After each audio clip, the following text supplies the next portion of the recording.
Hello, everybody, and welcome to Drawn and Quartered Fan Edition. And today we're doing Thundarr. Yes, we are. We're doing Thundarr the Barbarian reimagined.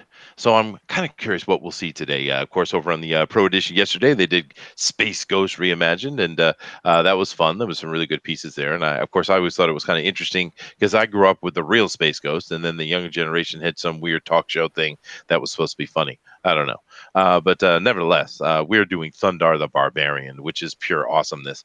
And a lot of people say, hey, well, isn't that just Conan or He-Man? How dare you, sir, I say. Thundarr is one of the most amazing things ever put on the television. And of course, Thundarr is a post-apocalyptic story. It is not a medieval or fantasy setting at all. And of course, where else can you get Uklas and Ariels and other things like that? Okay, so he's just Conan mixed with Flash Gordon. Okay, I'm gonna drop kick you across the ocean. I swear to God. All right. Anyway, guys, of course. Ooh, it's a booster. Oh yeah, I made it. I've You only did. been away for a few days. A long time, actually. We've been waiting for you. So have you got your sleep schedule set up where you can actually join us now? No. No, he doesn't. Oh, well. But I do see we have a bunch of people in here. We got Joshua, of course, the world's greatest troll. We have Oscar Fear Tosspot. Hello. Not ACDC Thundarr. Thunder. Well, dude, that's an amazing song.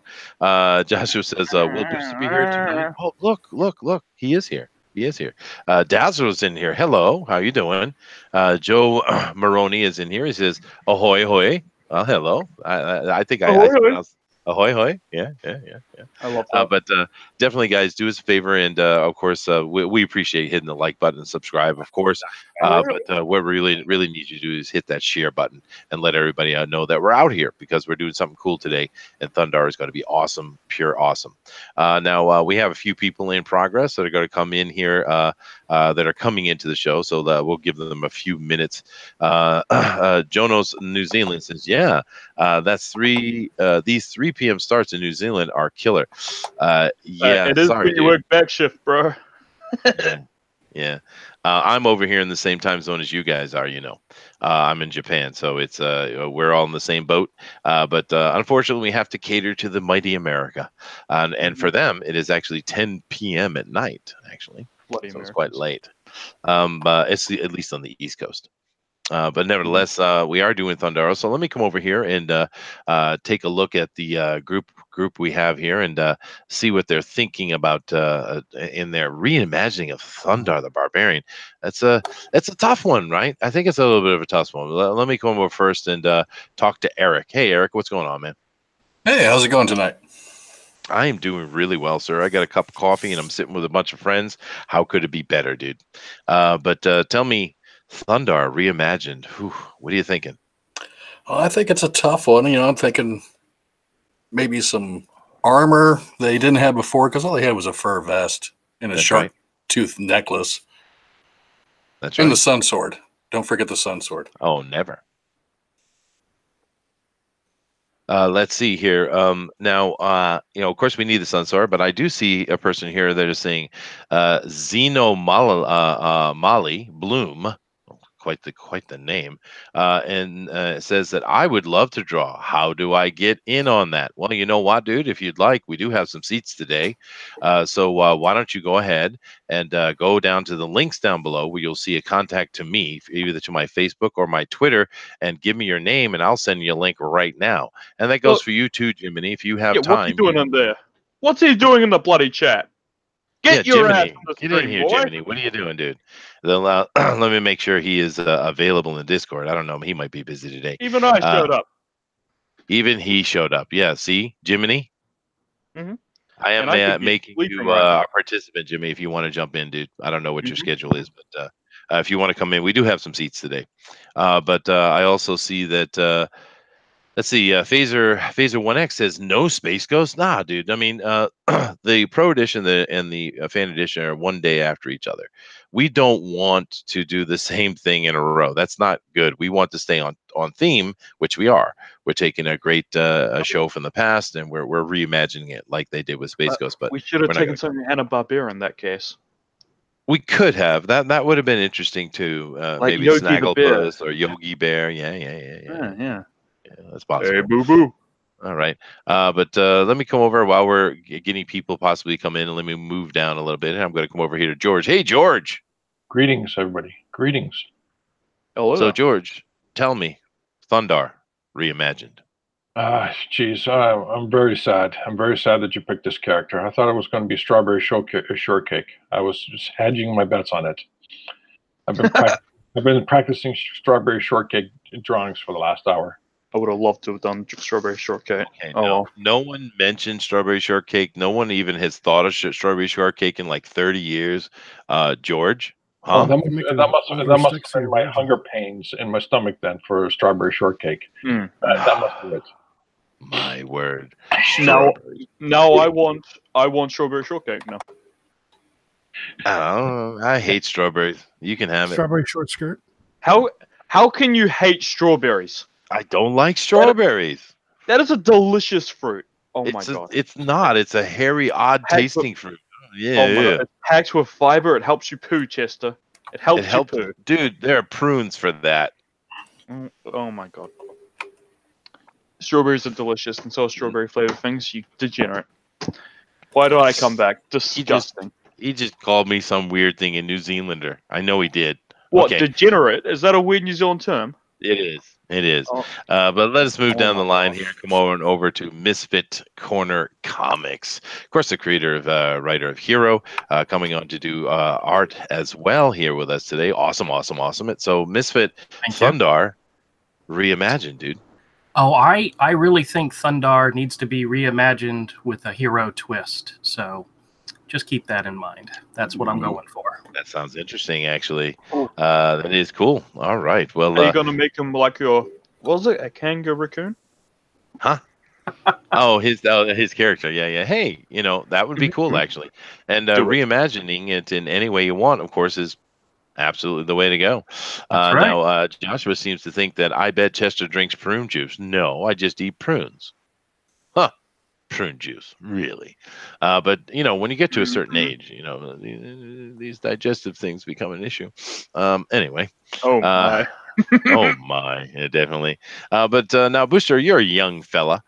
So do you know who Thundarr is? I'm like a little boy. No, Thundarr is well before my time, Chester. It is, but that doesn't mean you can't know what it is, though.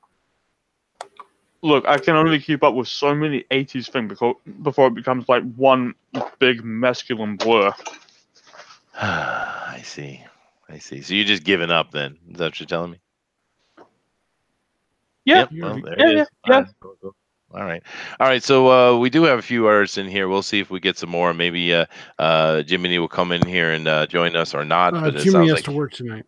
He's always working. Oh, you goodness piece of gracious. crap, Jiminy. No. I thought we had something special. Yeah.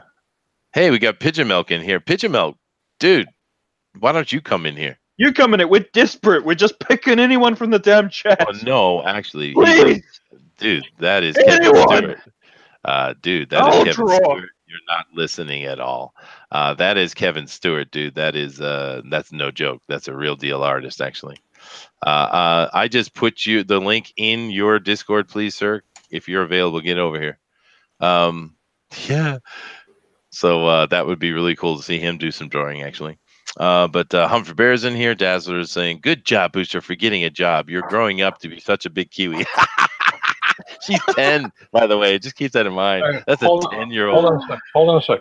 Gentlemen, why don't we invite Dazzler into the competition? Because I don't think she draws, dude. Oh, I think that's a smart idea. I don't know. Does she draw? And it would be up to her father. I don't want her to bully me again. She will bully you, dude. But I'm not really. I don't think she's an artist, actually, George. But anyway, so it sounds like Pigeon Milk is driving. Maybe he'll drop in a little later, but that's all right. Let's just go ahead and get this thing started, and we'll see as what happens and drops in along the way. But you guys ready? Huh? Well, thank you for all the let's go for it. It's so exciting. I'm ready. Okay, Born ready. Let's go. Booster, you are in charge of such things. I am? Yes, you are. I'm in charge of things. All right, lads and gentlemen and ladettes. I don't think there's any ladettes tonight. This is very sexist, Chester. Yeah, I know. We're gatekeeping the women. I know. All right, because we have a total of 3 competitors. Oh, this is Chester. Okay, it's 4 including me now. I hope you boys have got a visualization of how you picture your Thundarr, your reimagining of him, and let's have a fun, fair, friendly competition. All right, let's go in 5, 4, 3, 2. Yeah, just start drawing now. Oh God. This is what comedy has come to. Mr. Bloom has sent you a message. Mr. Bloom on Twitter. I believe so. I do not see anything on Twitter. Maybe he did it on Facebook. Let me go check the other side. Okay, now what does Thundarr even look like? Let's see. So what's going on, Night Pope? What's going on, Shadow? Bethany? How you guys doing? Yeah, he did send you a message on Facebook. Believe me. Yeah. While I'm doing that, you take care of the front end, Brad, please. Yeah. No worries. Yeah, So, Brad, you took good Twitter for us? I am not drawing today. Nope. You just think you'd show up and just take up a space and just bully people? Is that it? No, I was going to cover for you because you've been absent. Oh, I see. Yeah. You have been absent, my friend. I have been. It's been a tough working night shift, believe me. Yeah, cutting those tomatoes, man. He's not. Tough. He's playing Pokemon Go. Don't let him get you on that, dude. I may have bought a Switch and I'm playing other things now. So all of a sudden now you have money. You complain to me about money and then you go spend $400 on some game. Okay, all right. 700. How much is a Switch in New Zealand dollars? Oh, about $600, and a couple of games are about 100 each. So, yeah. Oh, wow, dude! It's like 300 over here with a couple of games. I was assuming you got a couple of games. That's why I said 400. Yeah. Wow, it's literally double for you. Wow, that sucks, dude. Yeah, it's that's how it is. You got it. Especially when you got a socialist prime minister who wants to raise the minimum wage to $20. Oh, really? Wow, that's really going to help things. Wow, yeah. Goodness gracious. Oh, Gary's here. Hey, Gary. Hey, how's it going? Hey, hello, Gary. Can you hear me? We can hear you. We wanted Shiny. What are you doing here? I know. You have to sub for me. I guess you'll do. Well, welcome, Gary. We are doing Thundarr the Barbarian Reimagined. Boy, see, that's another one that they should do on Drawn and Quartered. You think? The Space Ghost was awesome. Thundarr is awesome. Yeah, your Space Ghost was good, by the way. I liked it, Gary. Oh, thank you. I could show it. Yeah, please do. That'd be cool. I'll white box you. And Brian Hawkins says, so much excitement. Are you being sarcastic? You piece of crap. You get out of my stream. Give us love. We want love. We only want positive reinforcement. We're sad people. Are you picking on my brother? I am. No shirt. Look at that. I did see that. Okay, I get it. That is cool, dude. I love that, Gary. Oh, thank you very much. Yeah. I almost stayed in my #1 position of last place. You did, but who took last place yesterday? I don't know. I was so disappointed I couldn't even pay attention anymore. Oh, it's like that's brutal. I shot for the bottom and you know, it didn't work. I'm sorry to hear that. It's sad. Yeah, but it is cool. Being consistently popular. Evan Von Skyver says, "Is this a cat channel?" No, it's not. That's actually that's the fake EVS. That's what I call him on my stream. Oh yeah, he is a fake EVS. You're right. Yeah, but he's happily welcome for sure. Dazzler says, "I don't draw. If you bring me on to draw, you'll just get some stick figures." That's about what Booster does. Yeah. But just keep in mind, Dazzler is here, Booster. So keep your tongue, silky and non-vulgar, please. Yeah. Silky. Yeah. Hey, Booster, we have a question in the chat for you. Oh, what is it? What do they want? How do you pronounce tomato? Tomato. Yeah, tomato. All right. What's like this a tomato? What are you doing? Like Weirdo.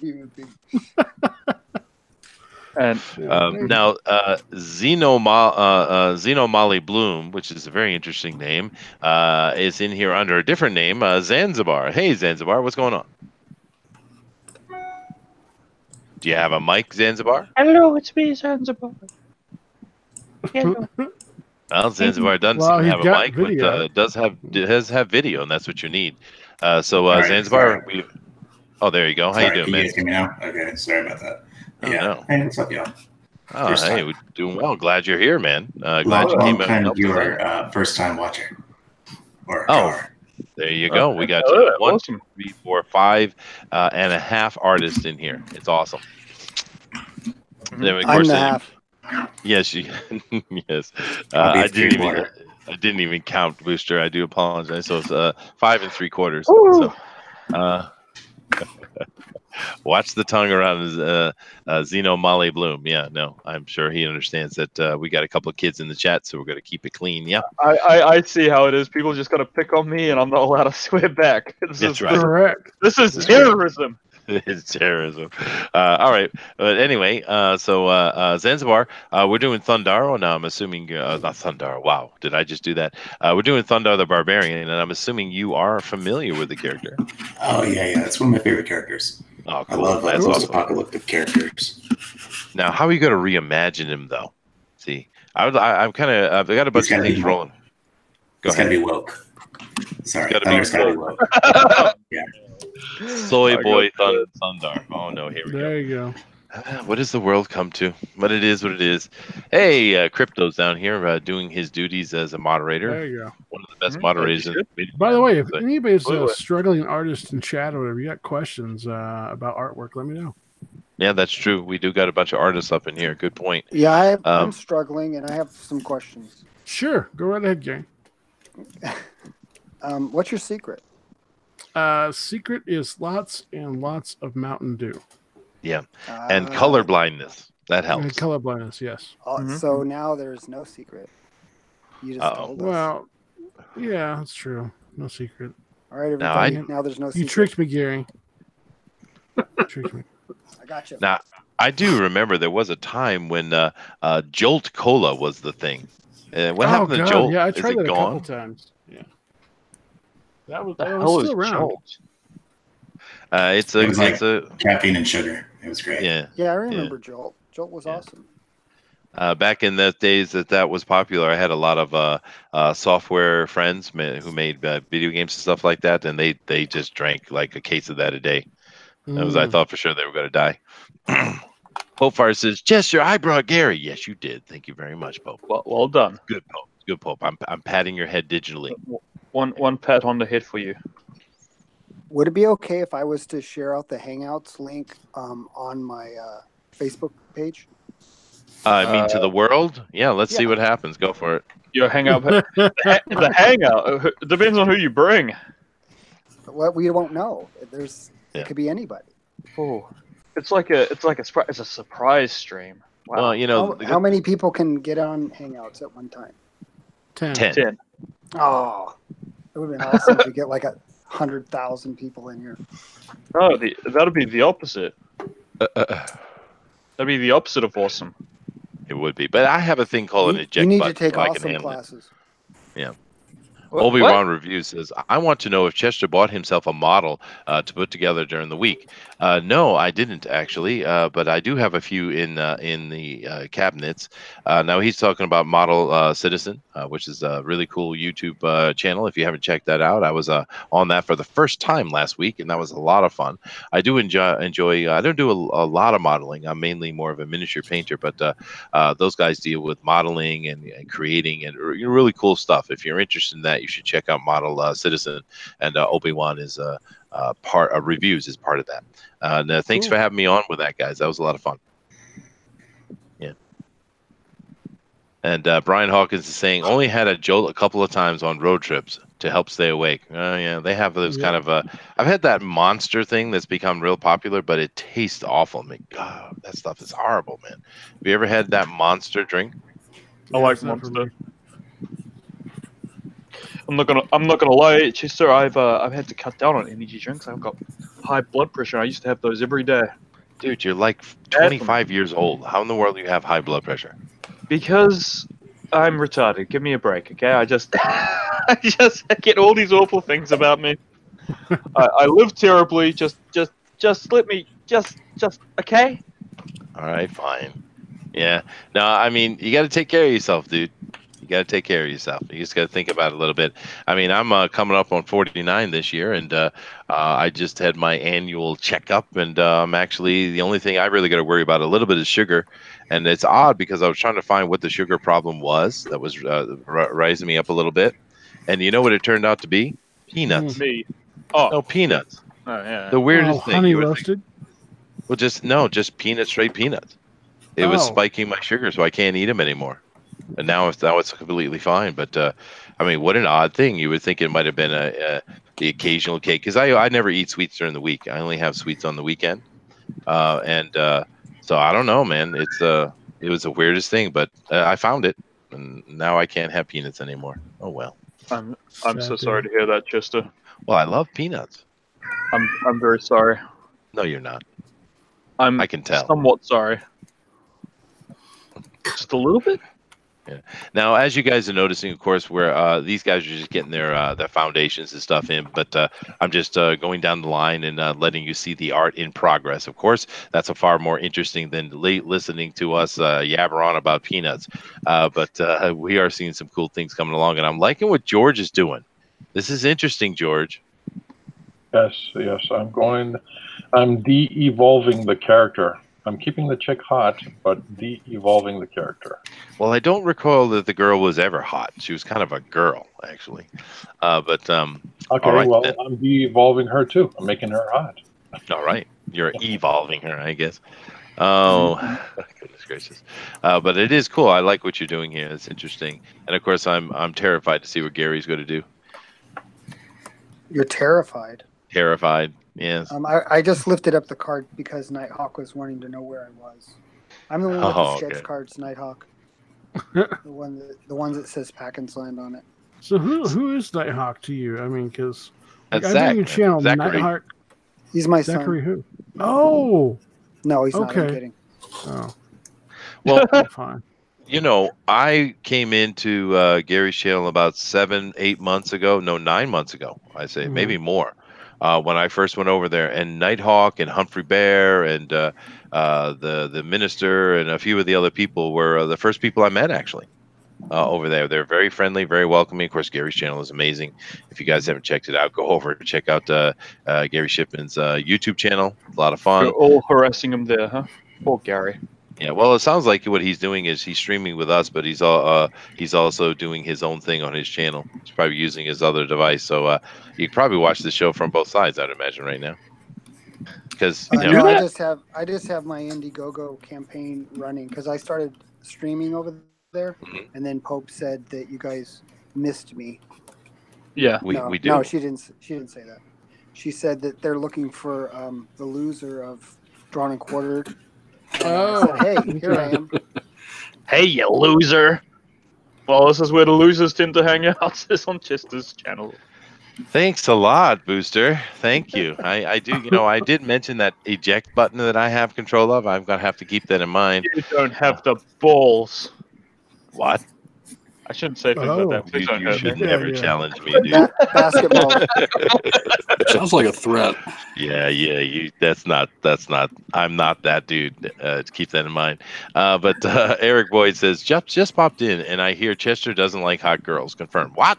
No, that's a lie. Fake news. Definitely fake news. All right, I'm going to keep moving down the line here. And Gary's getting himself set up with his trading cards, which is kind of really cool. Gary does these trading card sketches all the time. And actually, my icon that you're looking at there, that beautiful bear, was actually done on one of these sketch cards that I photoed into the computer. So thank you very much for that, Gary. It's not a cougar. It's a bear. Cougar bear. All right, fine. All right, Gary. Okay, Gary, you're gonna have to redraw this more bear-like for me, so these people will shut up. Yeah.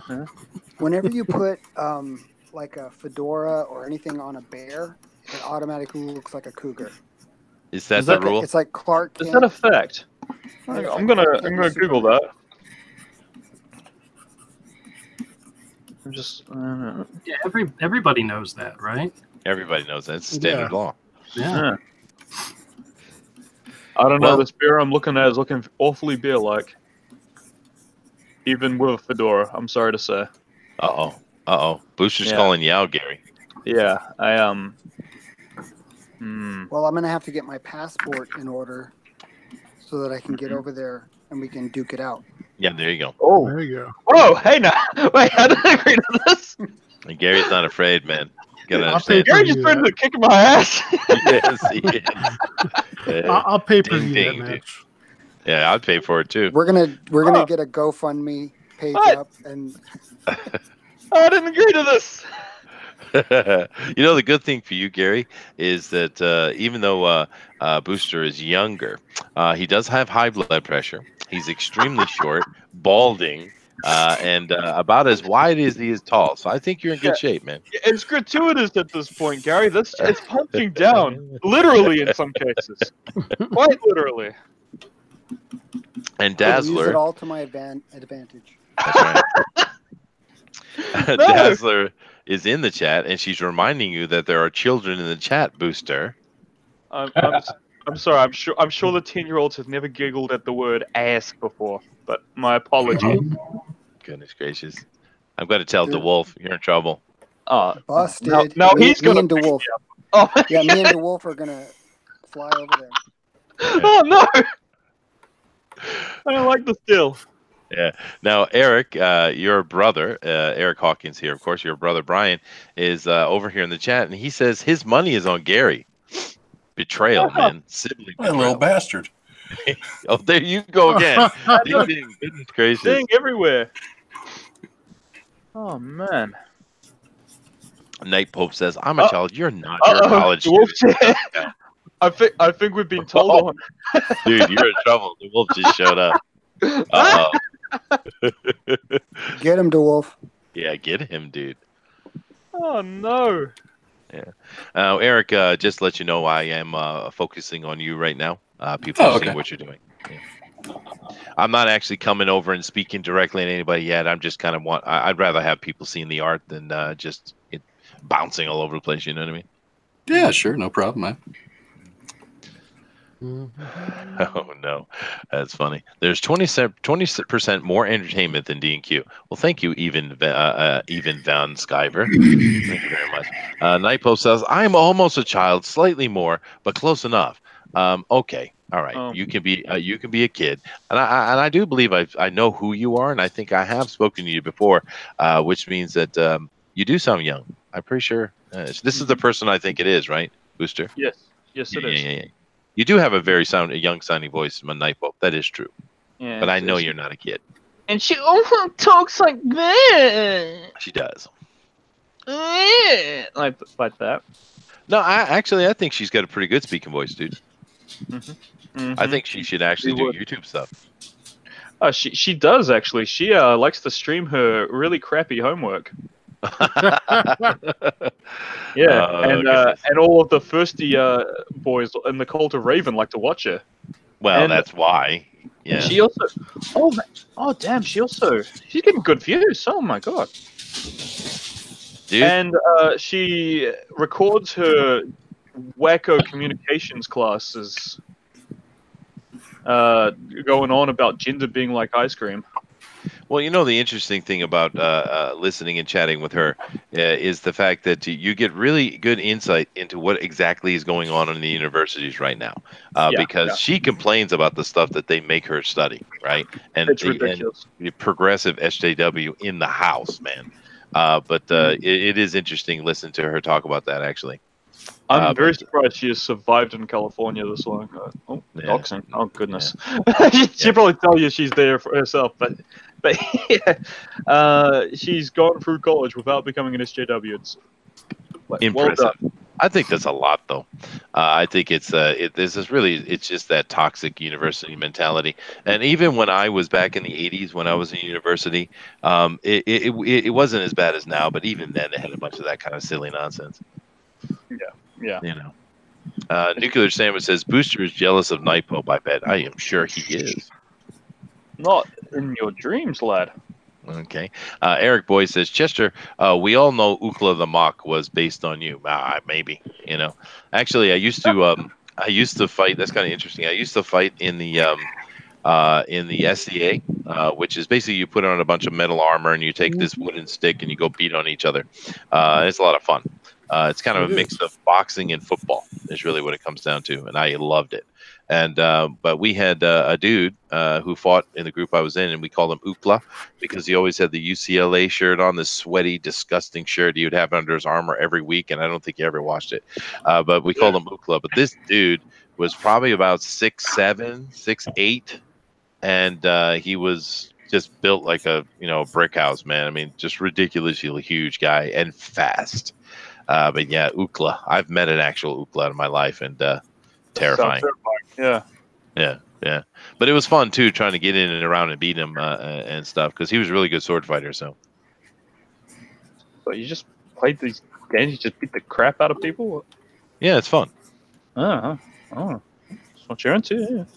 Well, I mean, I think obviously it takes a certain mentality to play football or boxing or those kind of physical blood sports, for sure. But for those of us who enjoy those kind of things, it's fun.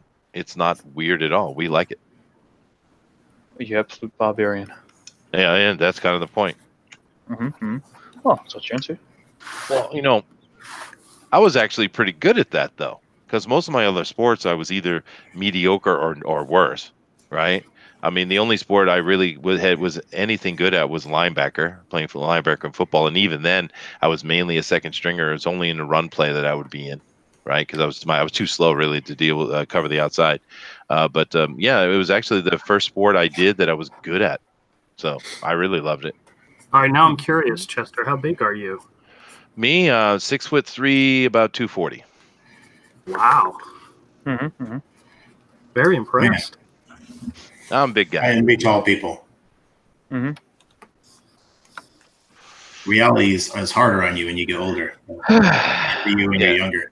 I suppose. Yeah, I suppose. Oh yeah, it must be so awful being tall. Oh, having women naturally attracted to you, and just being able to reach things. I'm not complaining at all, Booster. Not at all. But unfortunately, I haven't really done any SEA stuff in over a decade.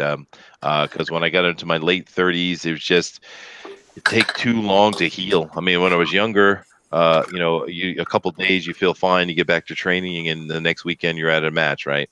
But it would take like a week or more, and I'd be actually going into the next week's fights, and I was still sore from last week. It was done, I guess. That's the problem getting older. You just heal slower, because I didn't really had lost much of my speed or too much or any of that kind of thing, but I just couldn't take the abuse of as far as in the doing a week-to-week thing, Chester, how does it feel to be the tallest guy in your village?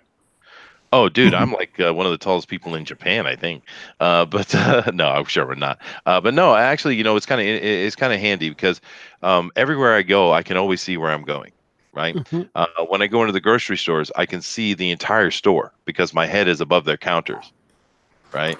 Everywhere I go is like that. It's actually pretty handy. I don't mind it at all.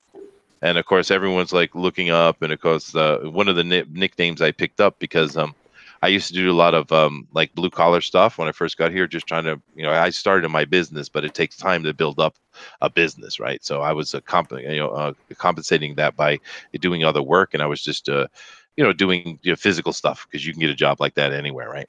And I actually picked up the name Aoun over here. They would call me because the Aoun is like these temple guardian type characters, but they're imaged as being a very strong and powerful thing. Now, of course, back home, being a big white dude, I am pretty strong. I've always been pretty strong, but of course, there are people stronger than me, right? But over here, I am like freaking Hercules compared to the rest of these people, dude.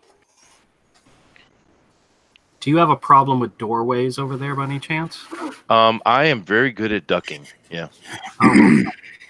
What do you do with like the squat down restaurants? Like the restaurants where you have to kind of sit in like a squats and stuff. I mean, like, is it painful?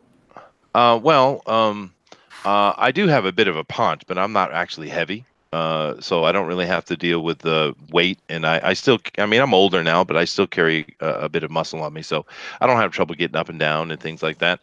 But being over here for as long as I have, my left knee has separated. So Ouch. yeah, unfortunately, and I live in a tatami house too. So I mean, my home is tatami. My whole life is tatami. Tatami is the those kind of like matte thrush reed matte floors that they have here. So I live in that world for 16 years. Oh, that's cool. Yeah, What brought you? What brought you from? What brought you to that side of the world? Well, I was over in Asia, and I was working playing music, and I had gotten done, and because I used to be a professional musician when I was younger, and I was finished, and I liked Asia. First time I had been over there, and it was cool. So I just one of the my favorite places I'd gone to was Taipei, Taiwan. So I just had a bunch of money in my pocket, right? So I just went over to Taiwan and just hanging out and doing, and I was playing in some of the big clubs over there, just pick up work, and I met my wife, Oh, and that's awesome.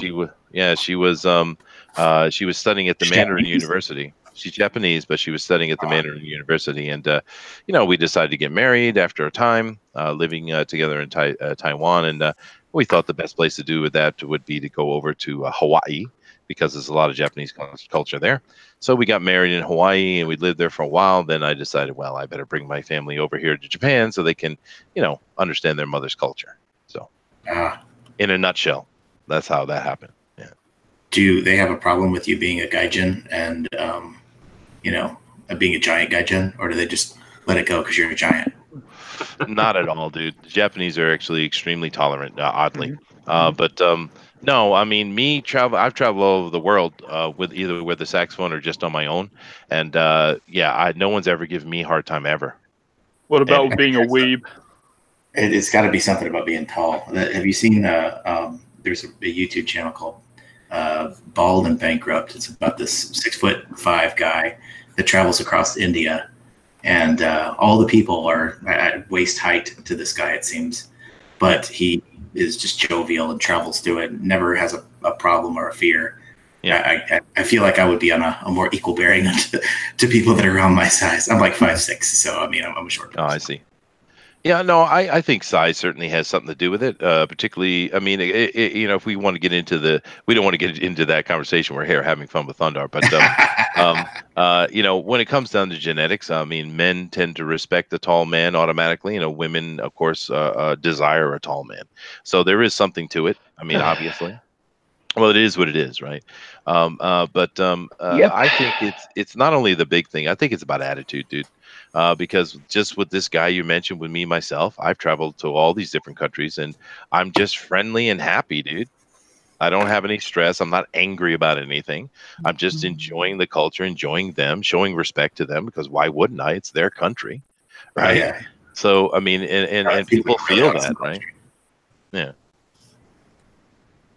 So I haven't had any troubles at all traveling. I mean, literally nothing. I did have a couple of chuk-chuk drivers, which are kind of like a taxi in Thailand, that I almost threw across the street, but that was a kind of an isolated situation because it started raining, and we were getting a taxi to go back to a hotel because my wife and I were honeymooning in Thailand, and so I called the taxi, and the guy, we get in. And the guy doesn't want to turn on the meter. He just wants to charge us a ridiculous amount of money because it's raining, right? And I yelled at him. I told him to turn the damn meter on, and he picked up like an axe out of the front seat and was threatening it at me. So I just got ripped. It was just ripped angry with him, right? I started slamming on his door and stuff like that, and threatening. I was young and stupid, right? But threatening him to, get out of the car, dude, get out of the car. It just crushed the side of his vehicle, and a couple of military, I think it was two of them, came up from behind me. I didn't know. And they were trying to say something to me, and I turned around and just ripped their head off, barking at them, and they literally jumped. But that's like one of the only actual negative encounters I've ever had internationally, really. But What had an axe? Yeah, he had an axe. You got to bring an axe on me, dude. Bring it. Dude, who carries around an axe? people in taxi drivers in Thailand, I guess. I guess be racist to judge the culture there, you know. It's my amendment. It allows me to bear axes. I don't know, man. As an American, I feel like everybody should be armed. Mm-hmm. Yeah, well, you know. Now, don't misunderstand though. Thailand is a wonderful place. Very nice people, super friendly, kind. It's a wonderful culture. I'm not knocking on Thailand at all. I love Thailand, actually. It was just that one dude, and he was being a jerk, right? He was basically trying to scam us, and I yelled at him about it. And I'm a big guy. Maybe he felt threatened, so he picked up the axe. You know, whatever. It all worked out fine. You know, no trouble came up anybody. And my axe. I love it. You know, it's just a little hand axe, you know. Okay. It was just a little axe. No big deal, wasn't it? He didn't have a freaking battle axe in the back of his taxi. No, it's just one of those little ones you use for like cutting firewood, you know. Just a little axe. I love it. I don't know what it is, but I love it. Yeah, I actually really enjoy Thailand, though. I don't know if any of you guys ever been there. And of course, just keep in mind, guys, I am just scanning down here. Zanzibar, the white box is on you now. If you want to tighten that up and let people see what you're doing overall.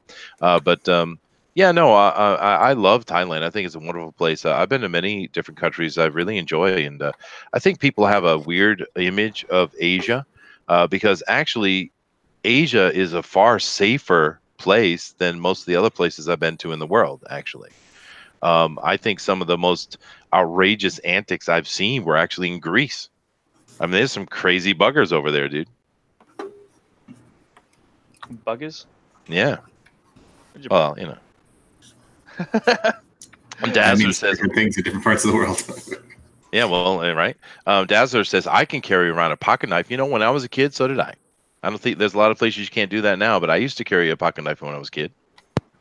Wouldn't recommend it. Why not? It's just dangerous. I have a multi-tool. Children shouldn't have bloody pocket knives. Bloody Why hell. not, dude? They're Why not? stabbing each other. What does this world come to? Yeah, see, that's the thing is they never do stab each other. That's kind of the point, you know. But good on you, Dazzler. Yeah, there you go, Thundarr. I had an entire knife collection when I was a kid. Yeah, dude. So did I.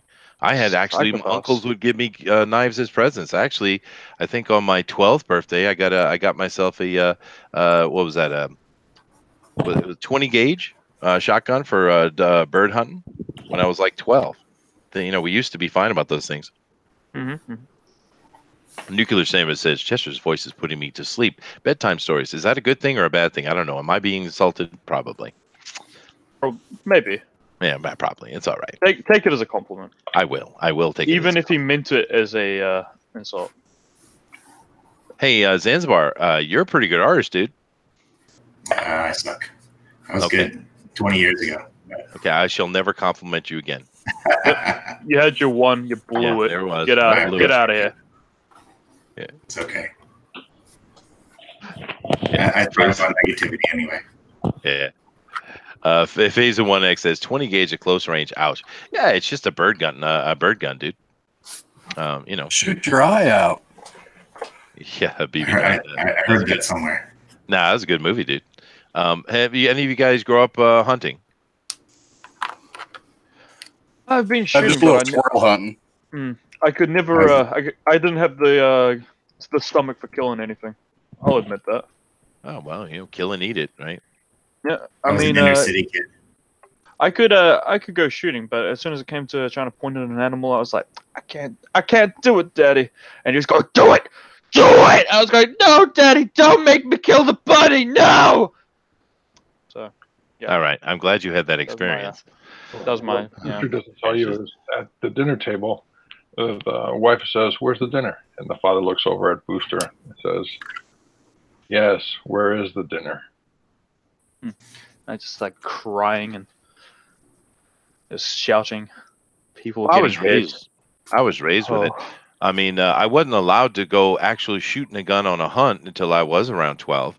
But before that, I went on hunts, and my uncles, they taught me how to be quiet and how to move. I learned how to skin animals, and I had to do all the work beforehand before I was even allowed to shoot at anything, right? Yeah, I was never taught to be quiet.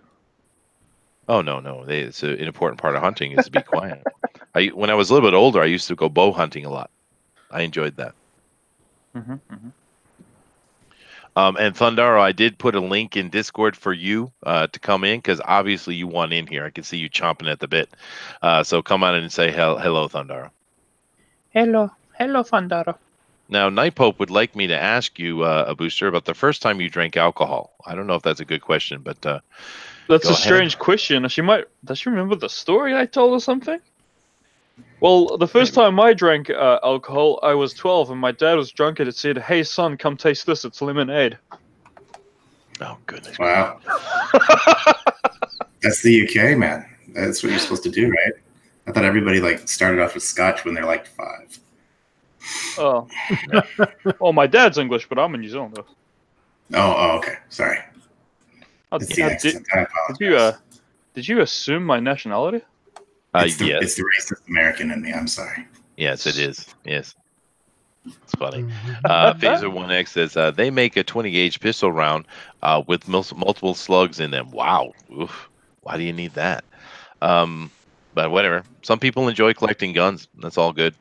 It is weird how over in many countries the concept of a gun has become, oh, it's disgusting that you own one. It's like, what are you talking about? When I grew up in high school, kids all had a shotgun sitting in the back of their truck. Oh yeah, dude.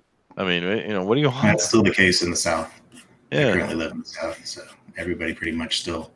I mean, I have an AR-15 in the other room, so Yeah. I think Well, I mean, it's like no one shot each other. There was no shooting going on. We have more shooting now with all these gun laws than we did before. I mean, it's weird, But I mean, I understand a lot of people, especially in the city, not being into hunting. Yeah, you don't need it anymore. But it's just a traditional thing. My dad's family are Creole, and they're part of their tradition, and that's what they did. So, and I'm glad I learned it because I learned a lot of things about how to move through the forest and how to skin animals. I don't really need it now, but I'm glad I learned it. Right? You never know when you'll need it again. Yeah. The North Koreans might get squirrely and decide they want to take, Tokyo or something like that. I'm not worried about the North Koreans at all, dude. Chinese. You need to do Red Dawn or something like that. Well, yeah, the Chinese too. Oh yeah, that actually sounds like fun.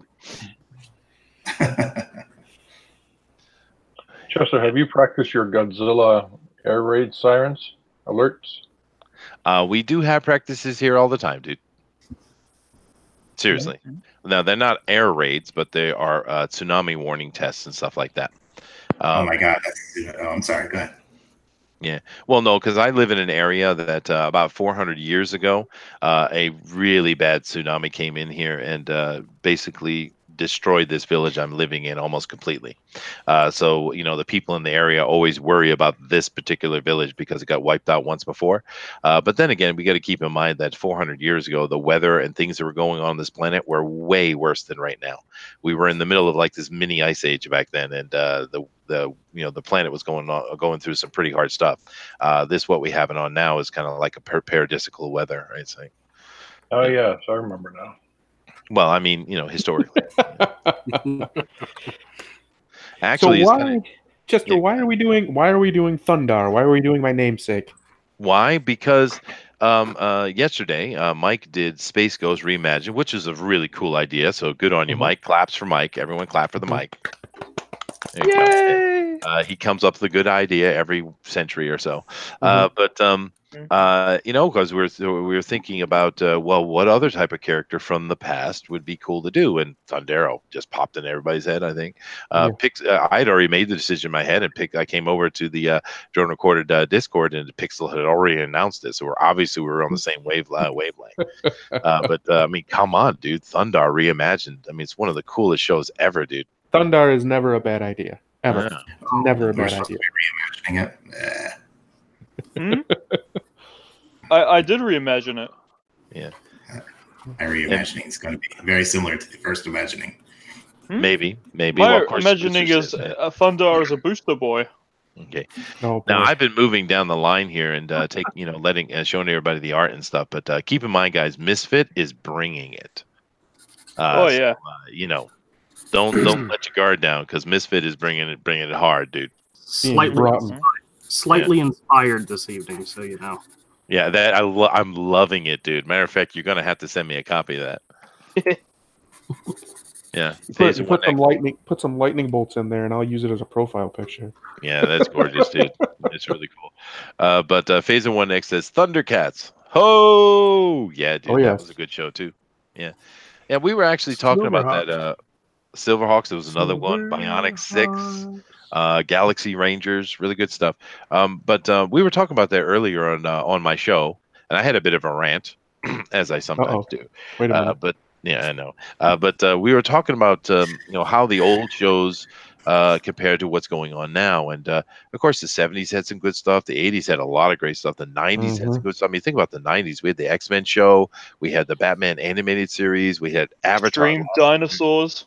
You had some Ninja Turtles in there. Yep. I mean, really good stuff. And then as we move forward in time, it becomes less and less, right? Until now we have Steven Universe, or we have She-Ra, the Gay Blade. I mean, what's going on, man? Paw Patrol. Wasn't Zorro the Gay Blade? Yes, but I mean, I appropriated that. By the way, you should do that one for your Bunny Vision night. At some point, Chester, you need to play this particular song. This is I don't know why they had to make She-Ra the way they did. I mean, She-Ra had the original She-Ra had a lot of gay stuff already, and no one cared. Yeah, no. And in all honesty, on principle, I can certainly say, hey, stop doing that to She-Ra. That's not cool. What are you doing? But when it comes right down to it, the women who grew up with She-Ra and love She-Ra, they are very upset what they've done with that. And I don't blame them, right? Correct. It's nonsense. But yes, go ahead and play the theme song. I will get a copyright claim, but that's all right. Go right ahead. It won't play through mine. It won't play through mine. You'd have to play it. I don't know if you have it set up to even do that right now. I'm not even on Streamlabs, dude. I'm on the standard YouTube. Yeah, unfortunately. Yeah. If anybody is on an open mic, because I'm using a headphone as is he, but if you guys are actually using an open mic and you want to play the Thundarr theme song, please go right ahead. I love how you just completely started calling him Thundarr. That's good. Well, I'm sorry. It's just that's a good mental worm I've done to you. You have got into his head.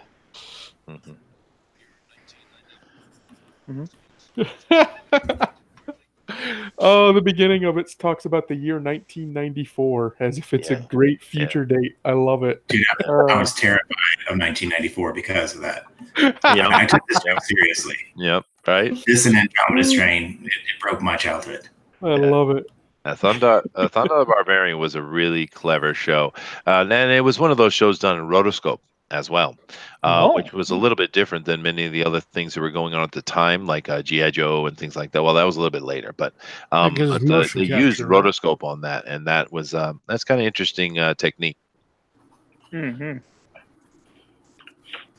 So, meaning there were actual people representing those characters because I know what rotoscoping is, Chester.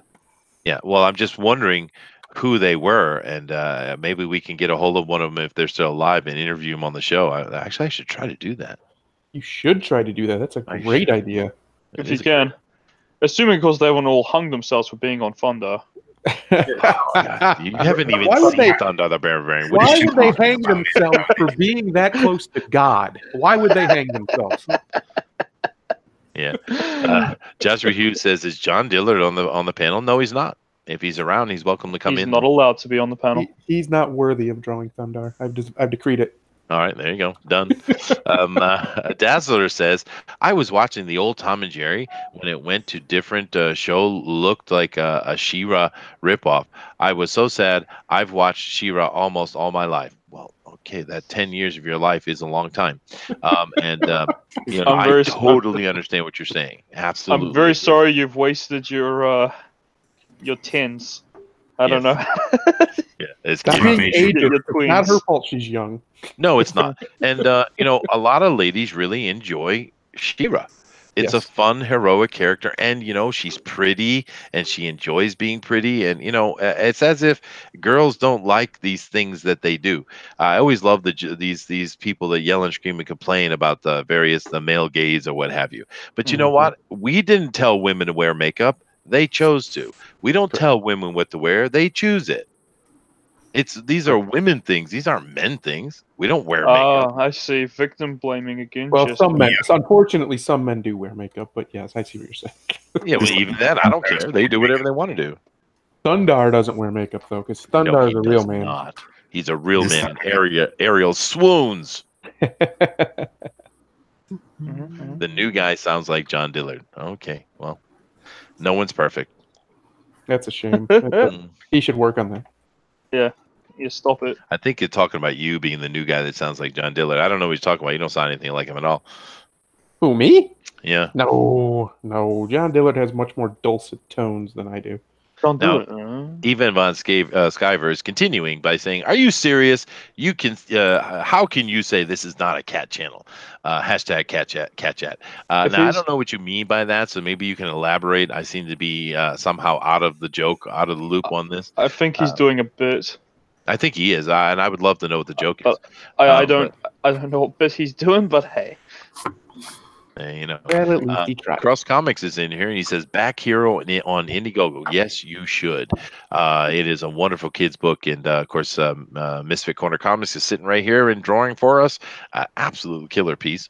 Now, I've been showing Gary Shipman's drawing here for a while, and it's really cool what Gary's got coming along here. He's doing like one of his triptychs, which is cool, and I like it. I'm liking the dragon. I'm liking the sword. It's really cool, Gary. Oh, you can see the dragon?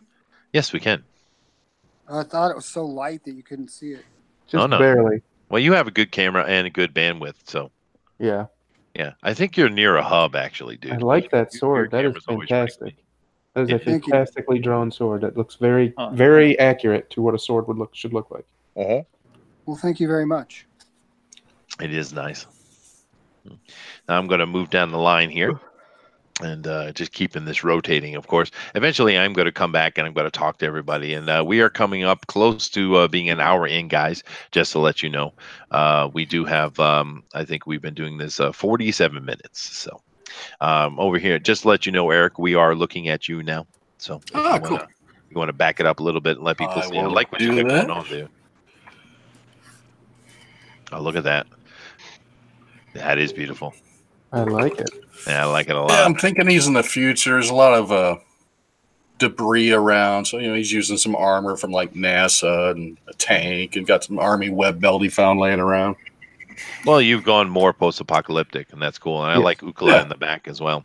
I'm kind of surprised that we only have one George that is doing the sexy Ariel. George wants to win. That's why he does. Cheesecake always wins. That's true. He's going for the Bobs. Yeah, I do like it. Although, just as a point of reference, though, the I don't really know if they made it very clear in Thundarr, but because they did talk about the past, and there's some really very memorable episodes where they're talking about the past before the destruction of Earth. But I always felt that this was thousands of years later. But it couldn't have been because cities were still standing. But then again, maybe they just weren't being that practical. It's just a way to, connote that this is a post-apocalyptic world.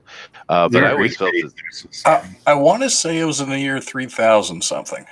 Yeah. Yeah, I think that sounds about right. I'm pretty sure it was about 1,000 years later, which some of the cities would probably still be standing in that case. At least the largest buildings would probably be somewhat up still. Maybe the Parthenon is still there. The Colosseum is still there. Oh, maybe they're still there. I was talking about the more cheaply modern made things made of things like steel that rot away. But the concrete buildings. They use that to express the feel of what was going on. I get it.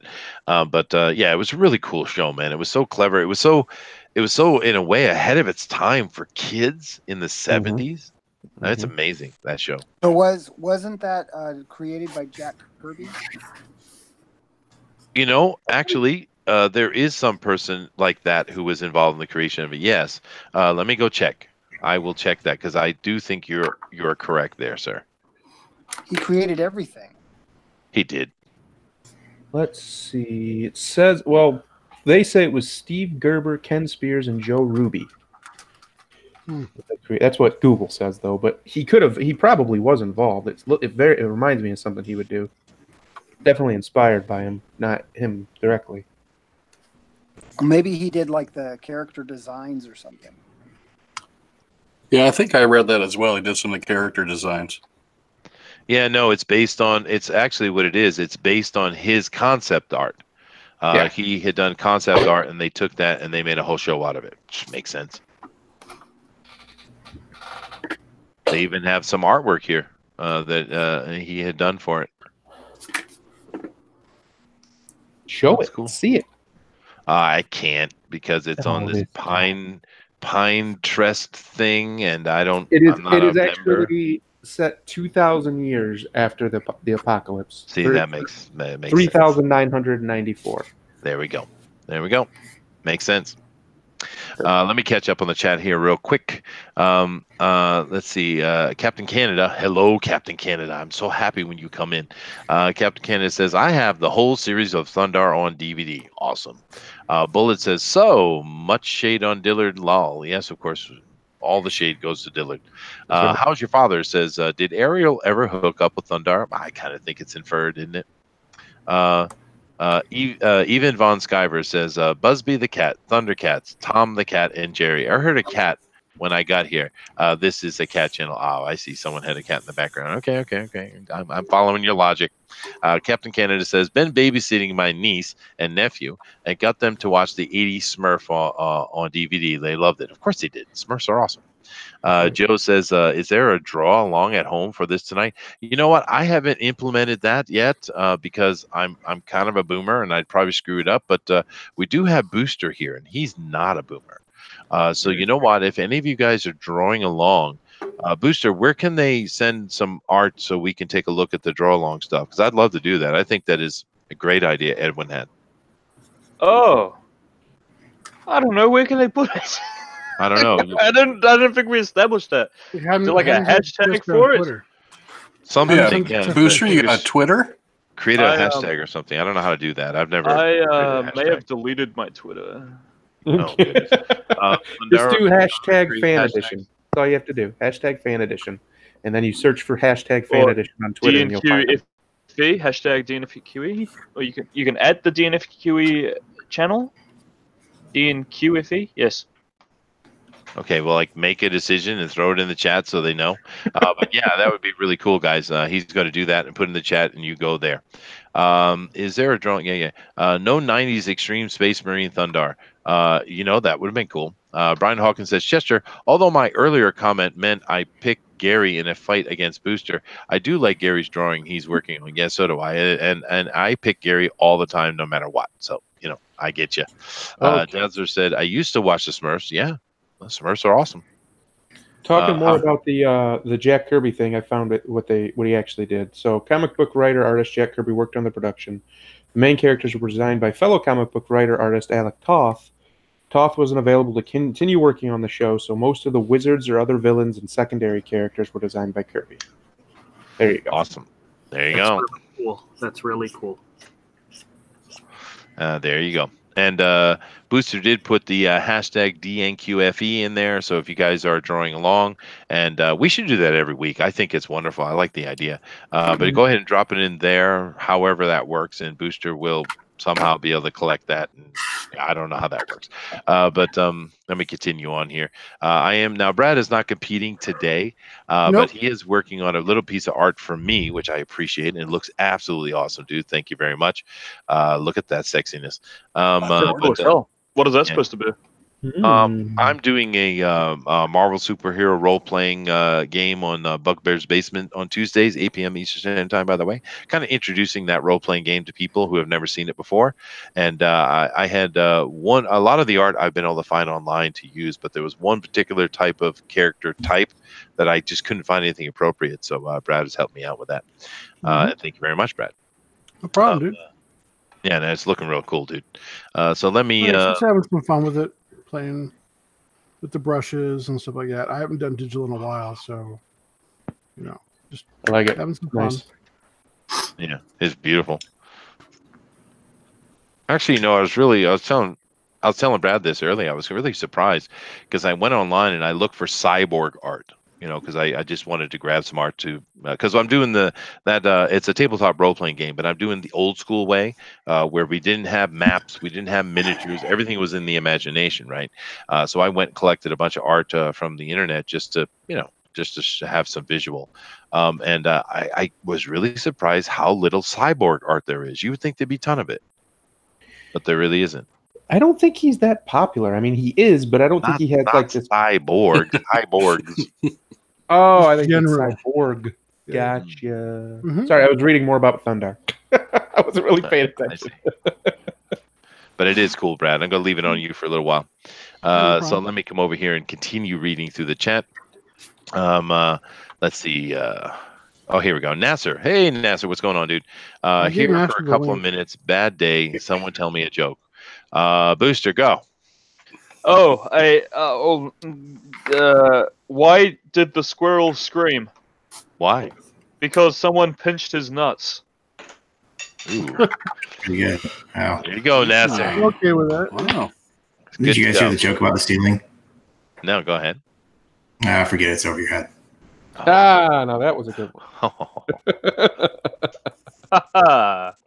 And it literally whenever was you over do, Booster nobody Pepper. give DeWolf a link because he'll jump in here for an hour and go Oh on my dad gosh. puns. Don't do it. Nobody I've never do seen it. a man who knows more dad jokes in my I life. know. It's ridiculous. He's a walking Really? dad joke encyclopedia. Yeah, it's He brutal. is. It is brutal. Captain Canada says, kick Nasser. Why? He just got here. Phaser 1X says, guy walked into a bar. Okay. And there's a lot of good ones, actually. I love the horse one. That's funny. Uh-oh. The wolf's here. Darn it. Did he really just jump in? Yeah, he's in the chat. Oh, he's in the chat. Okay. Okay. Joe says, groovy. I got a joke for you, Nasser. Indie Dave says. Dazzler says, Booster's a boomer. Uh-oh. Uh-oh. Well, that's uncalled for. I love how she just picks on you particularly. I think it's telling, actually. Yeah, I'm an easy target. It's true. Indie Dave Comics says, I went to a job interview and the guy looked at me, my resume, and saw I was in the military. So he asked me, have you ever been abroad? I said, I've always been a dude. Oh. And of course, DeWolf loved it. Of course. Yeah. That's the kind of joke that'll get you kicked from Twitter. Say that again. That's the kind of joke that'll get you kicked from Twitter. Well, Would it really? I think so. Yeah, I think Renfamous got kicked for something like that. Yes, pinched means to steal. So it's like it's one of those double meaning jokes, DeWolf. You're right. I'm glad you saw the cleverness of it. Mm-hmm. Yeah, it was very clever. I thought it was the funniest thing when I was like 9 years old. DeWolf says, when my jokes come around, I have you guys rolling. Yeah. That's brutal. That was brutal. You want to hear my favorite Christmas joke? Yeah, go ahead. Not the season, but it's my all-time favorite Christmas joke. Do it. Why is Santa Claus so jolly? Because he knows where all the hoes are.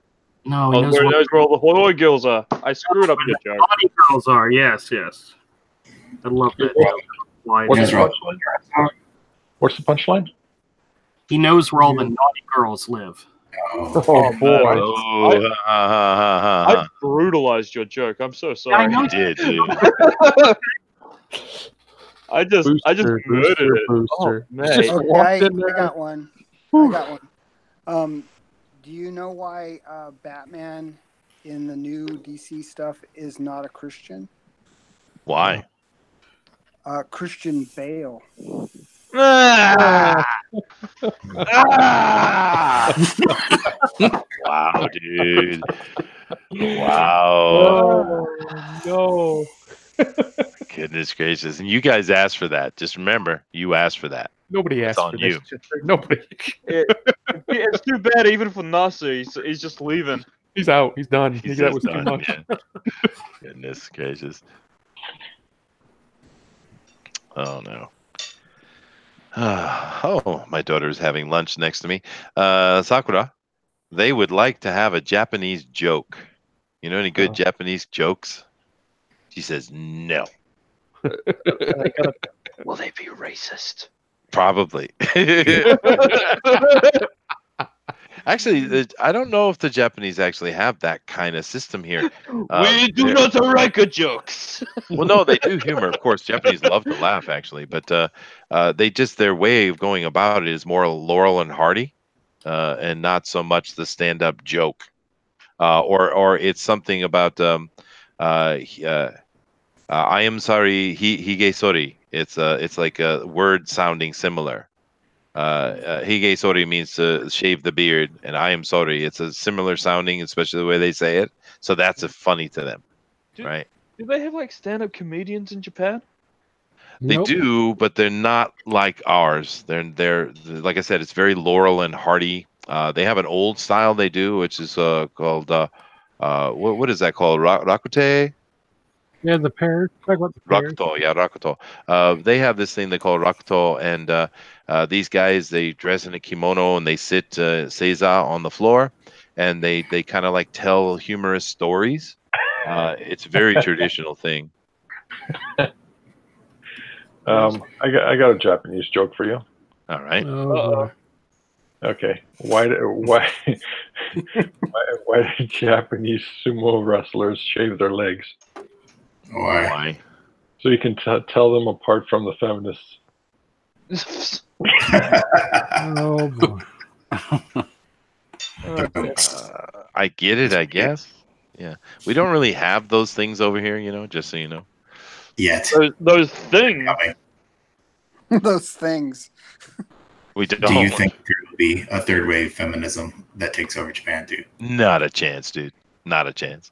No. The Japanese actually have all the Asians have a real good laugh at the silliness that's going on across the water, dude. They think it's hilarious. I see. So that's the comedy special. It's just doing just on our watching news. us be idiots. Yeah. Oh, okay. Here's a dad joke for all you Japanese aficionados. What time was it when Godzilla ate the Japanese prime minister? I don't know what time. Dinner time. I'm sure it's 8 p.m. p.m. Yeah, 8 p.m. Yeah. Oh, I got it. Yeah. That's really bad. Yeah. Okay. I get it. Yeah. At Prime Minister PM 8, as in to eat. Yeah. But Zanzibar, we actually been looking at you do your art here for a little bit. But could you do me a favor and zoom that out real quick so we can see the whole picture for a little bit before I move on? Oh, look at that! It's really good job, dude. Oh, look at that sun sword. That's nice. Yeah. No, this is a good piece you got going on, dude. Mm-hmm. And he's much more realistic Thundarr too. Yeah, he's not quite as jacked. No, he's not. He's more normal, dude. I like it, man. It's a good job. That's gotta be. Coming over here now, we're coming to Misfit Corner Comics, and this is a killer piece you got going on, dude. I love Ariel in the back and Ukla. It's cool, dude. This is pure cool. I like it. Damn, he drew that quick. He did, dude. Well, he is a comic book artist. I do have to ask, who's the wolf? Why does he have the sun sword? What's that? That's his character from Hero. Yeah, he's using his guy. That makes sense. Well, we're reimagining Thundarr, so I know. Thundarr. I was just curious why you went with the wolf, but that makes sense now. I remember the hero character. It's a kangaroo raccoon, I believe. Dapper. Looks like a wolf. Right there, it looks like a wolf with a sun sword. That's what it looks like. Okay. Now Dazzler's asking if she can come on. You can certainly come on if your father's around. If he wants to bring you on, you are more than welcome, for sure. Mm-hmm. And of course, your father has a link, so he can set that up for you. And just make sure to focus on the booster. I hope you gentlemen are ready to be roasted. As one brutal 10-year-old. Yep. But I'm really loving what you did with this Misfit. It's really cool, dude. Well, thank you. Yeah. Beautiful. More Power Rabbit. Mm-hmm. A Power Rabbit? Huh. Chester, you might know the answer to this. Where does the idea of a flaming sword come from? That's probably, I'm guessing, but that's probably coming out of one of the four magical artifacts of the from the Tuatha De Danann, and it's probably talking about the sword of Nuada, because it was called the sword of the sun, and it could emit beams so bright that would melt mountains, and it shone like the sun. So I'm having a feeling it's come out of the tales of Tuatha De Danann, Sounds especially. okay. Well, no, it is extremely OP, but of course, it also comes into play that a lot of Irish stuff is a major part of our modern cultures, entertainment, and things like that. The Irish are far more involved than you might think, actually. So I would Especially assume their ancient lore. their stories, their music, their dance, everything. Yeah. It is also Joe Marone. I think he said Marone or Maroney, however you pronounce his last name, is also correct. It is in the Bible too. He's right. The Garden of Eden. That's right. Started by It a is in flaming there, too. sword. But do keep in mind that the biblical, I don't want to get on that shtick, but Yeah. the biblical stories, of course, are coming out of much more ancient stories, obviously, right? Yeah. They ripped us off. Well, no, they're all connected, right? All It those was ancient well stories before are connected. trademarks were a thing. That's right. So, and actually, the deeper you go, the further back you go, the more detailed the stories are. The core of the story is the same, of course, they don't change, but you do get some more detail as far as going back in past. And of course, the talking about the Eden story and stuff, this is, of course, mentioned in many ancient writings. Yeah. Telling me Christianity is like the Disney of the religions, huh? Well, no. To some extent, a little bit, because they have adopted certain festivals and things from like paganism and other religions. Oh, sure. But to some extent, yeah. But their core ideas are pretty much all theirs. There's some overlapping principles, but the ideas are pretty much theirs. Yeah. Also, go ahead. Sorry. No, go ahead, dude. I was going to say, I mean, it also has to do with, like how much land was conquered and how many people were conquered, right, and how many people were taken over and kind of forced to convert, and like this. As usual, that's pretty normal. But we're not here to have a religious conversation, though. We save that for TFT. That's when we do those kind of things, because and for me, as far as I'm concerned, I don't really care what your religion is. If it makes you happy and it gives you some purpose to your life, good on you. That's about as far as I go with it. Yeah. How's your father says unicorns had flaming swords? Mike S. Miller told me. Oh no, he's never gonna get past the unicorn thing. Poor bloke. Yeah. Mortal V says, I thought the Tuatha were those punks from the kingdom of Amalur, sorry. Amalur, yes. Yeah, well, dude, the Tuatha De Danann, the Anunnaki, all of these things, they have the same meaning. You realize that, right? They're the same. They're talking about the same people, the same stories. It's the same stuff, guys. We even have modern retellings of it with like the Assassin's Creed universe, the ones who came before. It's the same idea. That's right. Yeah. Mm-hmm. Of course, the Christians and the Jews would call them Nephilim, I believe. Mm-hmm. Yeah. But they're cool, though. If you've never read any of the Irish version of these stories, I would offer you to do so, because theirs are far more mystical and fantastical. They're interesting stories. If you want a more sci-fi version of it, go read the old Mesopotamian ones. Those have a more science fiction feel to them. They all have the different feel to them. So it's I think it's fun to read. No matter what your belief is, just kind of seeing other takes on the same stories, I think is interesting.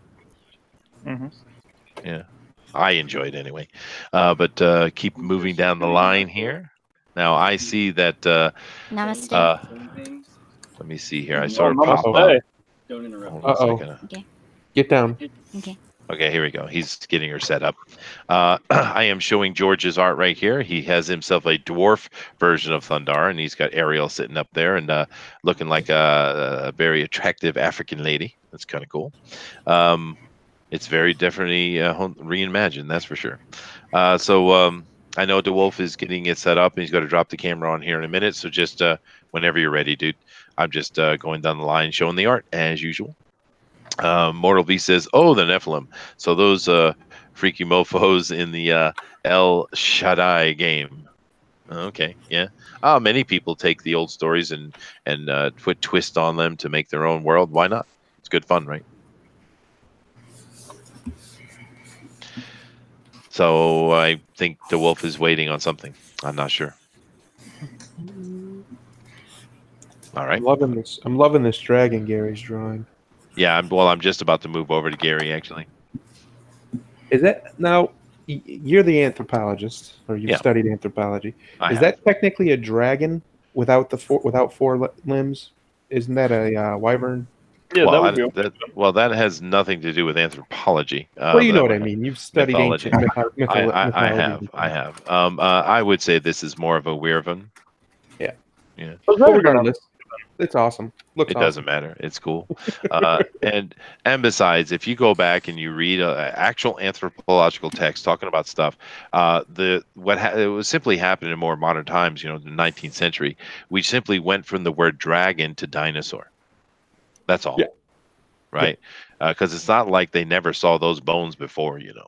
I mean, there's plenty mentioned of them in the past. Actually, as a matter of fact, I can't remember his name, but there was I think an Akkadian king. In one of the mentions having a dragon bones that made his throne. So they came across a bunch of dinosaur bones and they made a throne out of it. That's awesome. It is awesome. Yeah. But that's literally what happened. We literally just simply changed the word from dragon to dinosaur. That's it. It's there's no difference at all. And you know, it's kind of cool. And of course, we put, I think you have people that are finding these big, huge bones, and they're trying to explain it. And of course, they would have fantastical ideas, and you can see how it happened. It's a little bit different than the Eastern dragon that we have over here. The Eastern dragon is not actually representing a physical thing; it's representing a celestial bureaucracy, and it's talking more about stars and astronomy and things like that. It's not a physical thing. But the Western dragons were certainly, imaginings of these bones they found and stuff like that. It is interesting how deep in our collective subconscious the idea of a terrible flying, fire-breathing lizard is. It is because it's cool. Yeah. Why? Do you think that's how they referred to it as in those days? Like, man, that'd be badass. Maybe. You never know. And Dazzler's here once again. Thank you, Booster, for your children booster. Yes, children. My apologies. Yes, he doesn't listen. Wow. Yeah, wow. That's all right. He's gonna have to pay penalty, Dazzler. You don't worry about it. He's gonna beat me again. Yeah, I know. Moto V says, yeah, lots of games take these things, but seeing more now. What else is connected? Education on D&D, D&Q heresy? I don't know. Interesting. Sounds like a comic, Dinosaur Throne. Yeah, you could make one, right? Right. I mean, people have made stories off of less, dude. And Brian says, potty mouth booster. I know he's just horrible. I know. I'm a bad boy. But of course, Gary, we are looking at you draw right now, so you know. Okay. Okay, there you go. Okay. Accept it. It is really cool what you're doing, though. We're watching you, Gary. Yeah. Excuse me? We're watching you. Oh. We're watching you. Uh-oh. Now, I've moved along over here to Eric, and I really like what you're doing, Eric, man. It is really cool, dude. That is the cool Thundarr. I like it. I like the sun sword. I love it. That was the main reason I loved Thundarr was his sun sword. It was awesome. It was cool, dude. And actually, we got a couple of really good sun swords here with Eric as well as Zanzibar. Those are very cool sun swords we got going on. Very different ones, by the way. I kind of forgot the sun sword. Yeah, well, otherwise it's just He-Man, dude. So get on it. Right, he's just a big I'm guy. afraid he does have a little bit of a He-Man feel to him. He does. It just looks like He-Man crossed with Flash Gordon, crossed with Conan. But do keep in mind, this is before He-Man became a thing. Understand that, right? Oh, well my before. Apologies. Yes. I apologize. I do like the way Zanzibar's sun sword looks like it's crackling. I know. I like yeah, that it's a a lot. good job. Yeah. Mortal V says EVS is also bad. He taught on Brother Girl some bad words. Goodness gracious. Ethan. Yeah, but I don't know. We had Dazzler on here, and she dropped something's going on, but the wolf will fix it. That's because the wolf lives literally in the middle of a forest. So It's that true. is true. Yeah. That is true. Yeah. Dragon says, "What's going on?" Well, dude, I'm glad that the wolf can fit in some time to come into the stream. In between going out and hunting with a tomahawk, murdering wolves. Imagine. Now, actually, Obi-Wan asks a very appropriate question for me. He says, "Random question, Chester. Have you played much chess? What about board games? Do you play otherwise? What other board games do you play otherwise?" Well, dude, yes, I was actually I was a member of the chess club when I was in high school. Don't tell anybody. So I do. I know I do play chess. Lunch money now. Yeah, well, and I do have a lot of role playing experience. I've been playing tabletop role playing games for about 40 years, and I love them. I got two campaigns where I'm DMing right now, actually going on the streams, this week to week on Mondays and Tuesdays, I believe. But as far as board games, actually, I have a huge collection of board games, dude. I've been over on Kickstarter for about 10 years, and I have a huge collection. I love board games, especially this modern golden age we're sitting in. It's just some amazing production value. Yeah, I love it, love it, love it, love it. And okay, so I'm going to move over now to Dazzler. Hello, Dazzler. How you doing? Hi. Hi. Could you do me a favor? And oh, wow, great. Could you do me a favor and bring your camera down just a little bit? You're basically kind of getting cut off here by the. There you go. Okay, you could sit up. There we go. Here, wait there a you second. go. Yeah. Right. So, oh, perfect. There you go. That's perfect. Now we've gone there too far. Okay, there you go. That's good. So, how are you doing today? I am doing good. Well, I'm glad to hear that. Now, this is a, let me see, what day is this? This must be a Thursday for you, I guess? Yes, this is Thursday. Is it different over in Japan? It is. I am a day ahead of you, actually. I'm actually like half a day ahead of you. So for me right now, it is 12:30 in the afternoon. So very different. But because I am on the other side of the planet. But you must have had a school day today, or are we in spring break right now? I am homeschooled, so it was a school day. Oh, okay. Our spring break was last week. Oh, I see. All right. And so what subjects are you studying right now? I'm doing geography, science, math, spelling, English, and civics. Handwriting. I do handwriting. Oh, handwriting. Oh, that's good. That's a good thing. I've seen this has gone down in recent years. I've seen a lot of bad handwriting actually. But I'm an English teacher, right? You haven't seen mine. Yes, I do. I have discussions about that with my father. Oh, awesome. And of course, my situation is a little bit different because I'm teaching people a second language. So I'm actually what is considered an ESL teacher. English is the second language, but it all the same things apply. So with your homeschooling, I'm assuming your mom and dad both are involved in that, but you also follow some kind of curriculum. I know there are several options and stuff, but how many books do you have to go through with your studies? There are a lot of books. I have like 3 different books for my English. And then some of my curriculums, they're just like 1 book. It's weird. Well, some things need more in depth than others. And even over here says Chester, an English teacher. Yes, I am. That's right. That's what I do. Chester's trying to teach Booster now. I'm trying, but it's an uphill battle. He's from New Zealand, and you know how those guys are. Those Oceanians, they don't speak English very well. Those guys, the Oceanians, it's really bad. Yeah, bad English. Yeah, bro. What are you talking about? Hey, I reckon I speak good as English. Good as English. Wow. Good as. So the one thing, Dazzler, to keep in mind is never repeat anything Booster says ever. Okay. I know. Yeah, very good. Well, Booster is a bad person to have a role model off of. He is. You're absolutely correct. Also, Booster, you were talking about how I have a pocket knife. By the way, we're in America and we're a free country. I don't. Wow. Oh, What a good girl. You tell him. I can show you my pocket knife. Oh, Do you want me to? I do want to see your Let's pocket see knife. it. I would love to see your pocket knife. oh Booster God. should be used to this by now. I tell him these things all the Holy time. crap, Look that's at that. my That is a pocket nice knife. one. Yeah, no, I used to carry a pocket Okay, knife. okay, I'll give you my lunch money. Holy crap! Please. Yeah, that's a nice little pocket knife. Yeah. I actually used to carry an old timer. Was the one I carried when I was a kid. It was actually kind of almost like a fashion item when I was a kid. Every kid, all the boys had a pocket knife. Most girls didn't though. But hey, times change.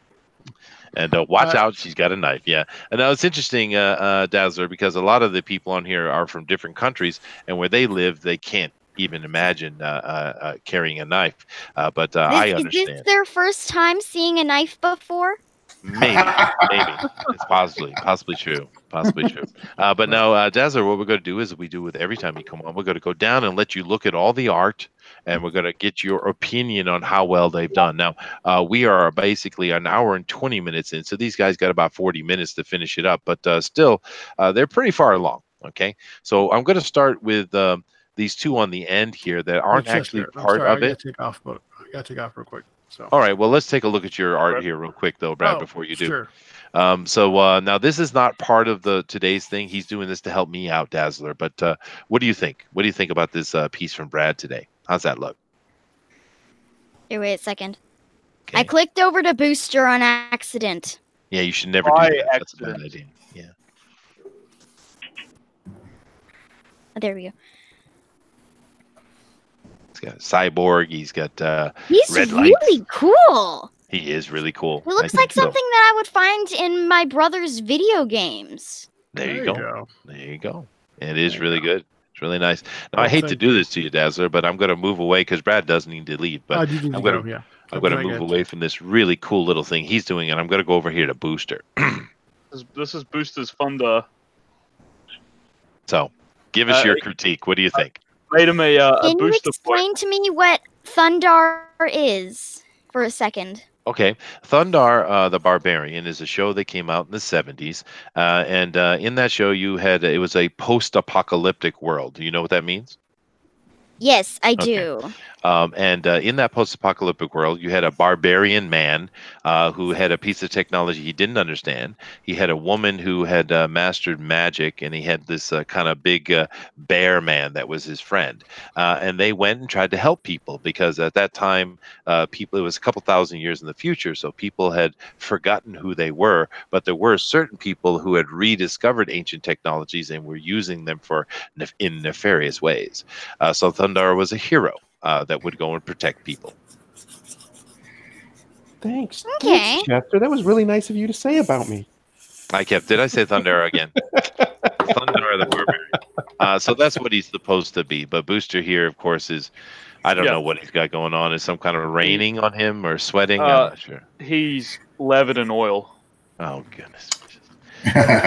He just had a big workout. Look at the look on her face.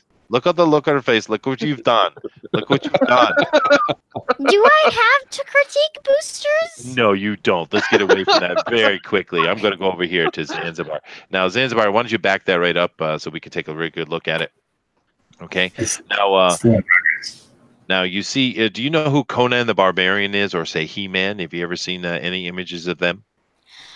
Yes, I used to watch He-Man with my brother a lot. Okay. Well, now the Thundarr is a bit older than He-Man, but he looked a lot like He-Man, Thundarr. But what we're doing here on today's show is we're reimagining that. So what Zanzibar here has done is made a more normal guy, and who's just doing the same thing. He's a hero. But what do you think of the art? He looks like an underclothed Fallout character. Well, he does, doesn't he? He does, and that's actually appropriate because this is But he's not that bad. I actually like him. It is really good, I think. And do keep in mind this is post-apocalyptic, like Fallout, so yes. It makes sense. Yeah. Makes sense. But I like it a lot too. I think it's a really good job. I especially love his sun sword because one of the key points to Thundarr himself is he has this sword, a hilt, that he keeps on his wrist, and when he takes it off, it creates this energy blade, almost like a lightsaber, and it's called his sun sword. Well, way cooler than a lightsaber. It's actually way cooler than a lightsaber. That's true. But all right, it looks really good, Zanzibar. We're going to move down here now. I know you're going to love this one. You're going to love this one. Coming over here to this is Misfit Corner Comics. He has reimagined Thundarr as his character. He has a Indiegogo going on right now where he has this hero character. This is called Hero. But he has here Thundarr has his sword. This is his big bear friend I told you about, Ukla. And there is his female wizard friend, who her name is Ariel. What do you think of this one? It's so awesome. It's amazing. It's resplendent. It is resplendent. Good word. Good word. It is a good word. Wow, her vocabulary is better than Booster's. I know. Let's not pick on Booster though. He already feels sad enough for being short and bald. But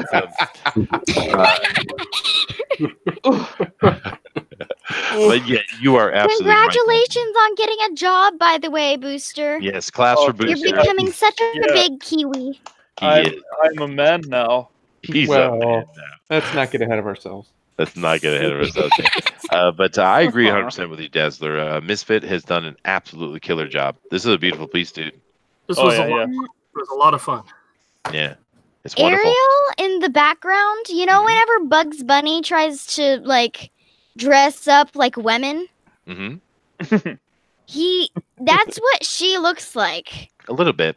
Or she could look like Babs. There is a female bunny as well. Is.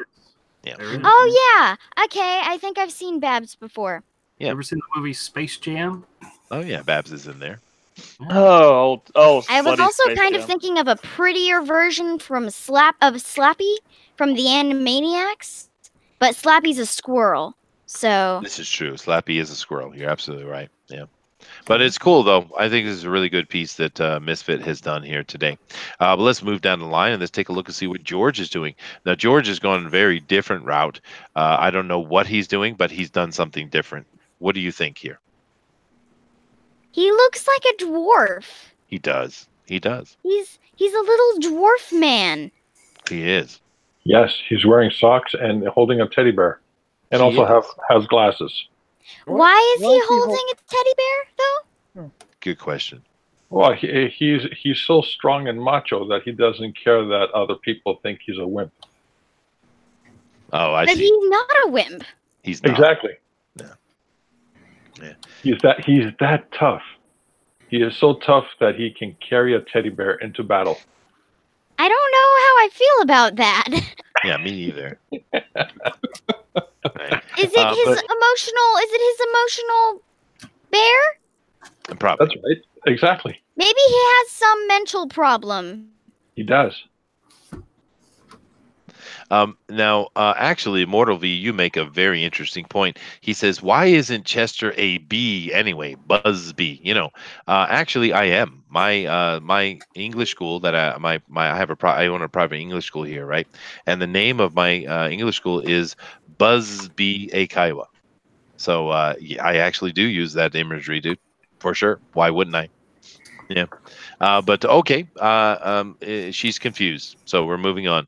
Now, this right here, Dazzler, this is Gary Shipman. Now, Gary Shipman does Packins Land. Have you seen any of his stuff before?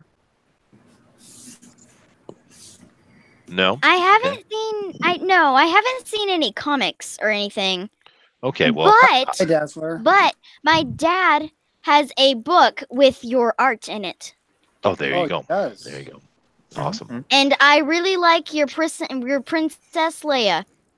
It is good. Thank you very much. Yeah, no, Gary is a really good artist, actually. I have several of Gary's things. I got his Stan Lee on my wall. It's absolutely beautiful. But anyway, we're talking about this piece here, though, Dazzler. And Gary, if you could move your left hand for us real quick so she can see the whole thing. Thank you. So, Dazzler, what do you think? What do you think he's got going on here? He's fighting a dragon. He is, yes. Are there dragons in the world of Thundarr? Kinda, mechanically. There is and there isn't. Yeah, because the world is post-apocalyptic with magic and super science. Yes. So sometimes they create weird creatures to battle. So it's like Skyrim, but in the future. Yep. Sure. Like Skyrim, but in the future. We'll go with that. Yeah, we'll go with that. Yeah. I would say if you took Skyrim and you took Fallout and you mashed them together, you'd have it. Yep. Yeah. Okay. But it is cool piece of art though, huh? It is a really nice piece of art. Yes. Yeah, I think so. It's awesome. Thank you. All right, and then we're going to go to our last artist here for today. This is Eric. Eric Hawkins, and Eric, why don't you back that up a little bit? Now, Sure. this is Eric's piece, and yeah, I think I love this one. What do you think of this, Dazzler? It looks really nice. His sword kind of looks like on fire. Yep, it's supposed Is to. that what it normally looks like? Yep, that's right. That's right. Okay. Is that his bear friend in the background? It is. That is his bear friend. Yeah. It is. His name is Ukla the Mock, actually. Yes, but this is a really good one. So far, what do you think? What's your favorite? I'm thinking. Mm-hmm. She's thinking. We're waiting. I think I would have to choose between Gary and Misfit. And Misfit. Yeah, well, those are good choices. Mm-hmm. Always safe with those two. This is for definitely. sure. Yes. Well, definitely thank not you. the booster, though, right? Definitely not the booster. What? Why not? Okay. I'm just Never- making sure. Definitely not Never the the booster. booster. No. No, never You the are booster. last, Booster. Oh. Do better, booster. You're a disappointment. Yeah. You are a disappointment. Oh, goodness gracious. Don't put words in her mouth, Thundarr. No, I agree with you. They're all good, actually. I like everything today. Beautiful pieces. But Misfit Corners, that's like a finished piece you could put on something. That's literally finished. And Eric's over here could easily be somewhere, anywhere. I mean, that's a promotional image right there. Oh, thank you. Yeah. So, and I like it. Well, you don't know the character Dazzler, but they're supposed to be reimagining him. And what they're doing here in the book, excuse me, in the TV show, Thundarr, he's kind of like a caveman, a barbarian. He's Thundarr the barbarian. So all he wears is animal skins, and he's got his one piece of tech, his fire sword. But otherwise, that's it. What these guys have done is they've imagined him in different ways. So here, Eric has made him more Fallout-like, right? He's found pieces of stuff around the world, and he's kind of put it on him, right? Yeah. Gary has him in some kind of almost space-age suit, right? George has made him a dwarf. I don't know why. And Misfit has made it after his character. Now, I don't know if your father has showed you this or backed it, but Misfit Corner Comics actually has an Indiegogo going on right now, which is called Hero. And this is the main character here. And it's a kid's book, actually. And it's got amazing, beautiful art. I'm not sure if your father has backed that or not, but it's really cool what he's doing there. And of course, over here, Zanzibar has just come on here off the chat, actually, and joined us and brought some beautiful art. And he's reimagined Thundarr as a normal man. That's cool. There was Edwin, someone. Excuse me. There was someone that said, I think it was Captain Canadian, that said George's dwarf man looks like Booster with a wig. Yeah, no, that's probably about right. Yeah, hairpiece. I would say hairpiece.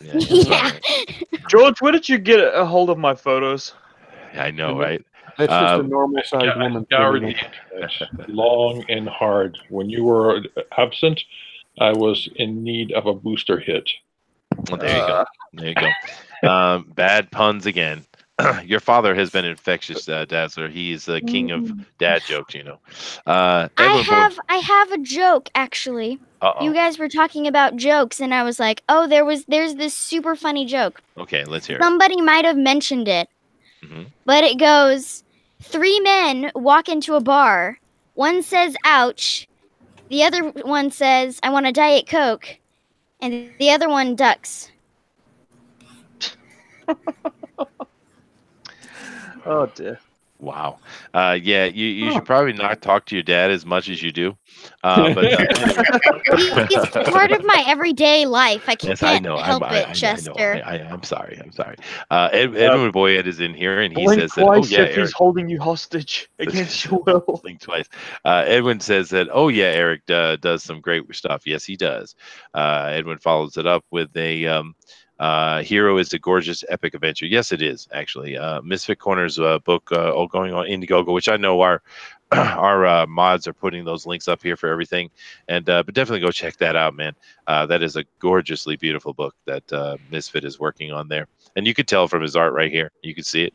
Yeah, we got a lot of good projects going on, and our mods are doing a good job of throwing that up there, and we appreciate everybody checking that out.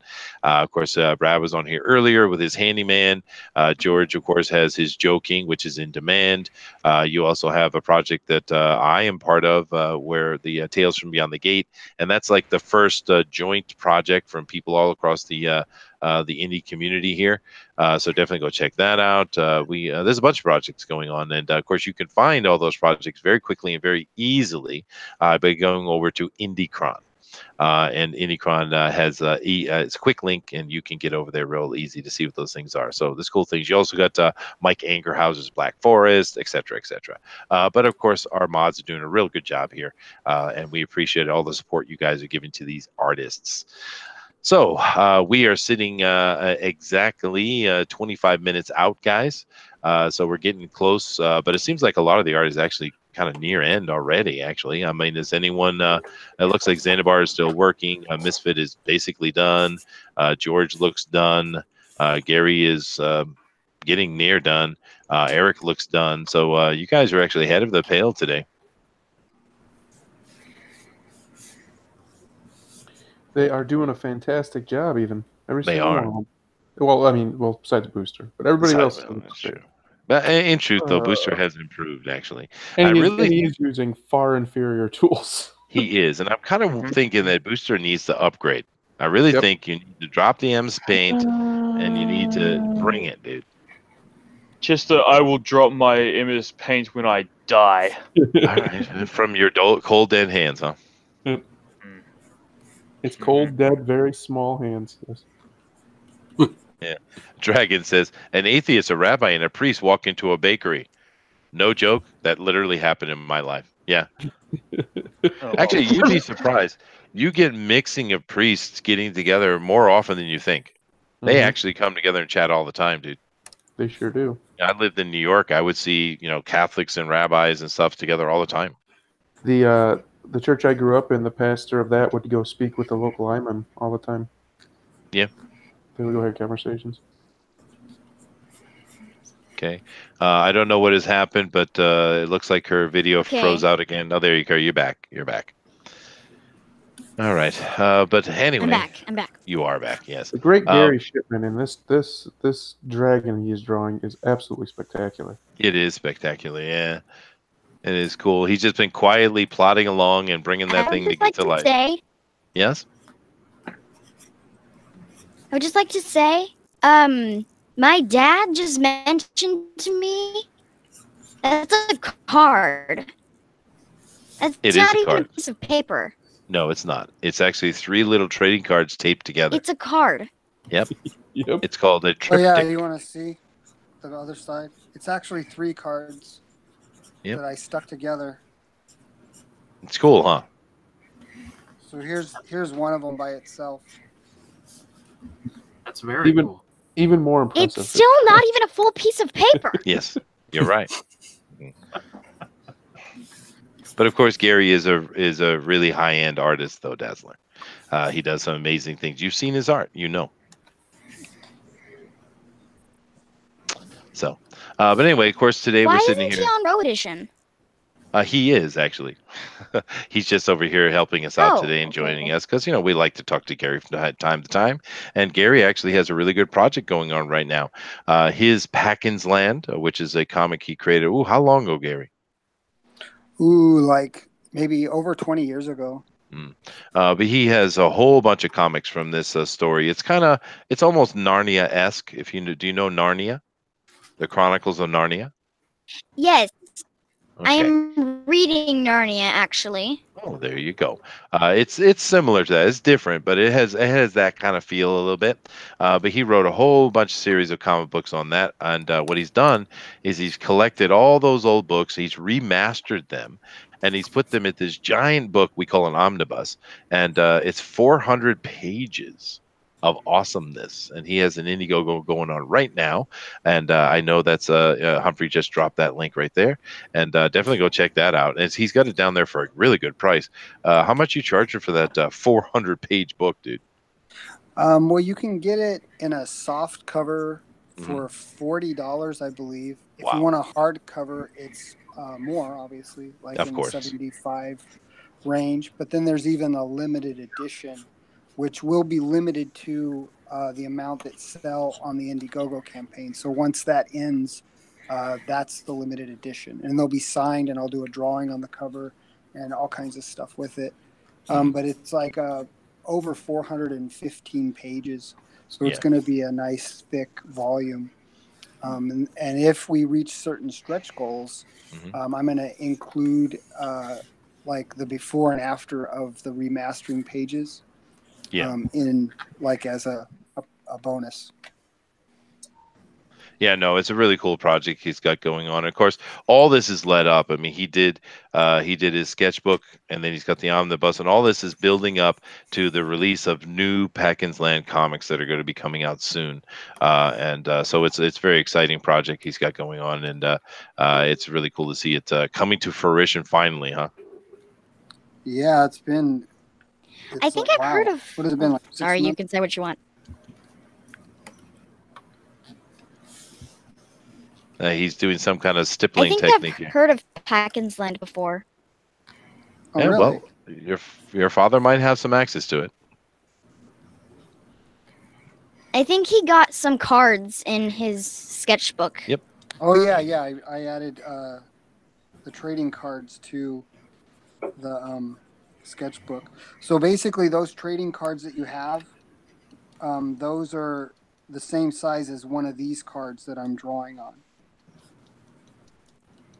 So if you were to put 3 of them side by side, that's how big this would be.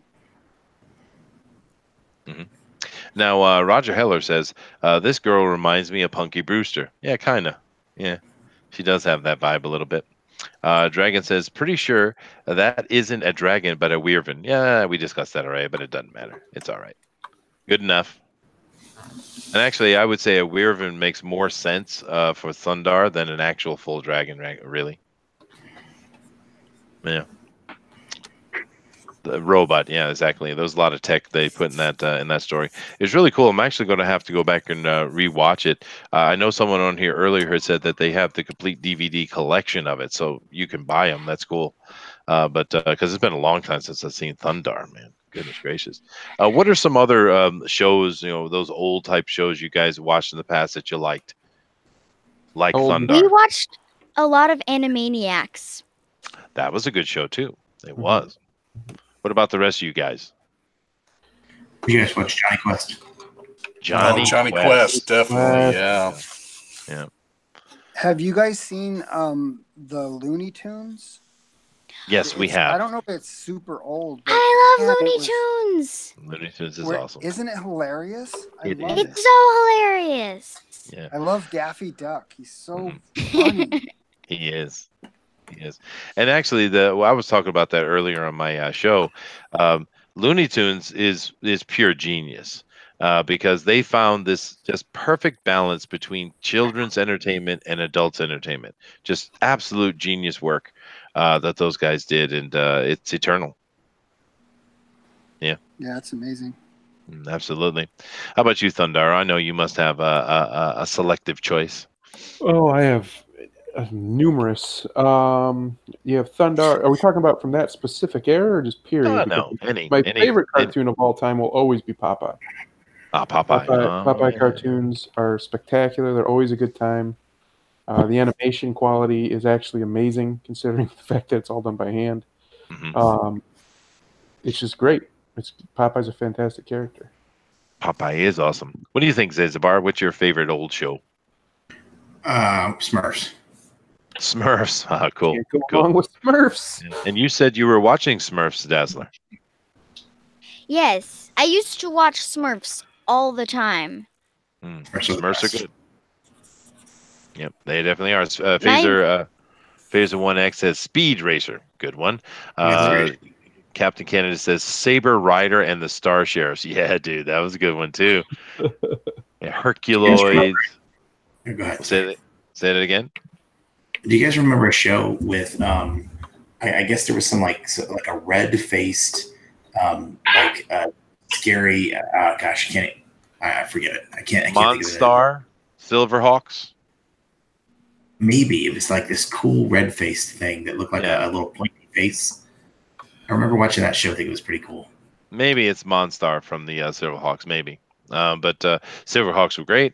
Actually, I think one of my favorite. I love Thundarr. It was certainly one of my favorites. But I also really, really enjoyed the Galaxy Rangers.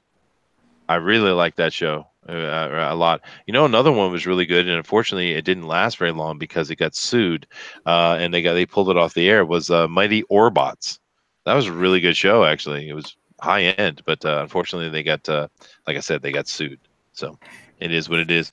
Jace and the Wheeled Warriors. Yeah, I remember that one. Mighty Max. Yeah. The Tick. The 90s animated X-Men. Those are all good. That's right, Dazzler. Voltron was pretty good. Yeah, Voltron. Well, the Lions were. The Lions one, yes. What would you say, Dazzler? Voltron and Tick. I didn't actually think that people cared about these shows. Well, they were awesome. We love it. Now you're probably talking about the new Voltron, I'm assuming. Yeah, we watched the new Voltron. We watched one episode of the old Voltron. I thought it was kind of strange, but we still watch the old Tick to this day. No, the old Tick is awesome. Yeah, and then the new Voltron's not bad actually. But the problem with the Voltron was when it first came out, this was back in the age where what they did was they would take Japanese animation, they would buy the rights, they would chop it up and make something new, and then they would drop it on Western TV. And Voltron was part of that. And like the season 1 was the Lions, and season 2 was the vehicle ones, and it was really confused. Eventually, as time went by, they smoothed it out, I think. But it was confusing. Phaser 1X says Robotech. Absolutely. Robotech's one of my favorite. But of course, that's coming from Macross. And I can't stand Macross, though, because Macross is all about the singing and the music and the cutie girls. The Robotech is about the more hardcore war type of situation. But, you know, even says Garfield. Yeah, go ahead. My dad still watches Robotech, I think. Maybe. Yeah, I think he just used to watch Robotech. I don't think he watches Robotech anymore. Oh, no. Robotech is awesome. I check it out every decade or so. But even says Toxic Crusaders. Whew, that sounds familiar. Can someone jog my memory? No? Okay. I don't remember that one. Nope. Yeah, it sounds familiar, though. That's definitely Chester's favorite. I don't. One that's definitely Chester's favorite, and that is Captain Planet. God, get out of here, dude. Captain Planet, he's a hero. Did anybody mention G.I. Joe and Transformers? Because there are two good ones right there. What about Silverhawks? Silverhawks is mentioned. Yeah, that's a great one. What about Tiger Sharks? Remember, knowing is half the battle. That's right. Tiger Sharks. I do remember a little bit. It was a little bit late past my time, though. Brave Star is also mentioned here in the chat. I feel cool. Brave Star, I never really got into that one, though. Mosspedia is better than Robotech. What are you trying to say here, Adrian? Mosspedia. I don't know what you mean by that. Maybe he means macro. I don't know what he means. Let's see. 3 series compressed into one. Yeah, unfortunately, it's true. But they really butchered things. Like if we're going to go back a little bit deeper here into the 70s around Thundarr's time, we will see shows like Star Blazers, which was put out more or less in its normal format. But then we have another one like, say, Battle of the Planets, Over here in Japan, of course, it's called Gatchaman. Now, I loved Battle of the Planets when I was a kid. I watched every episode religiously, but it's funny because that they butchered that show when they put it in America because it had so much violence in it. And now that I've lived in Japan for so long, I've actually seen the original Gatchaman, and it is 1,000 times better than the one they showed us in America. Of course it is. Yeah. Just like I can't remember the actual name in Japan now. The Power Rangers is better in Japan than it is in America. Some kind of Go Ranger thing. They got tons of them, dude. Oh, I know. Yeah. That's why it's better. It's huge. It has a huge lore.